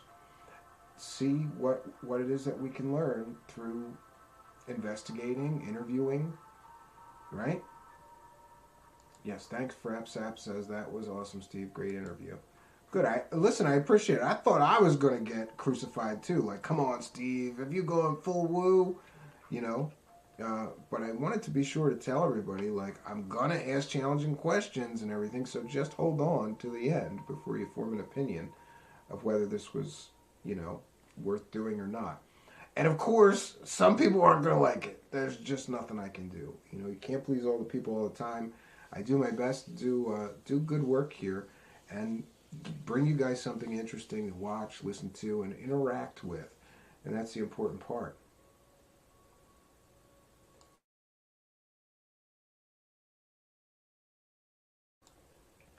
So, friends, I always say this. I'm always happy when there's an audience, right? Having spent so much time in the arts, there's nothing worse than working really hard on something and showing up and there's nobody there to see it or experience it. I've been very, I feel blessed, right? I've been blessed. But every time I go to do this show, there's people watching and listening and interacting and experiencing. So like I said, friends, I'm always happy when there's an audience. I want to thank you very much for being a part of mine.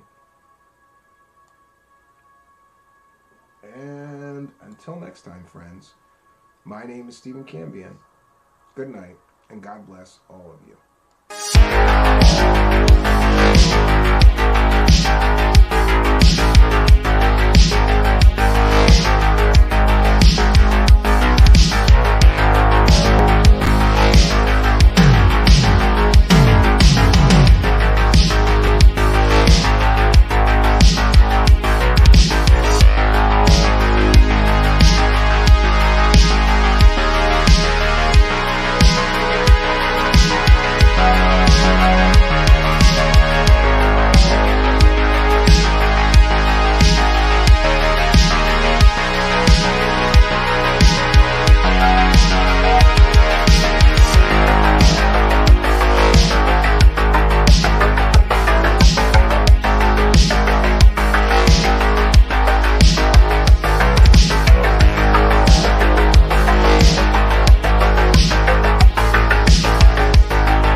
I don't want to see him kissing goblins,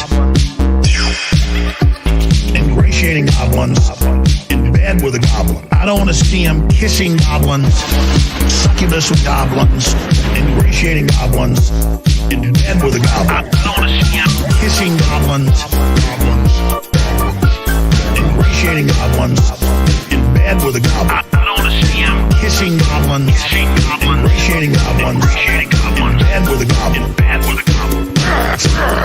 Dump it. Charging into a goblin's nest, some goblin vomit and slop and blood on it, especially up to his ankles. Trump charging into a goblin's nest, some goblin vomit and slop. Goblin vomit and slop. I'm not expecting him to not get dirty. Slop. Kissing goblins, ingratiating goblins, succubus with goblins, in bed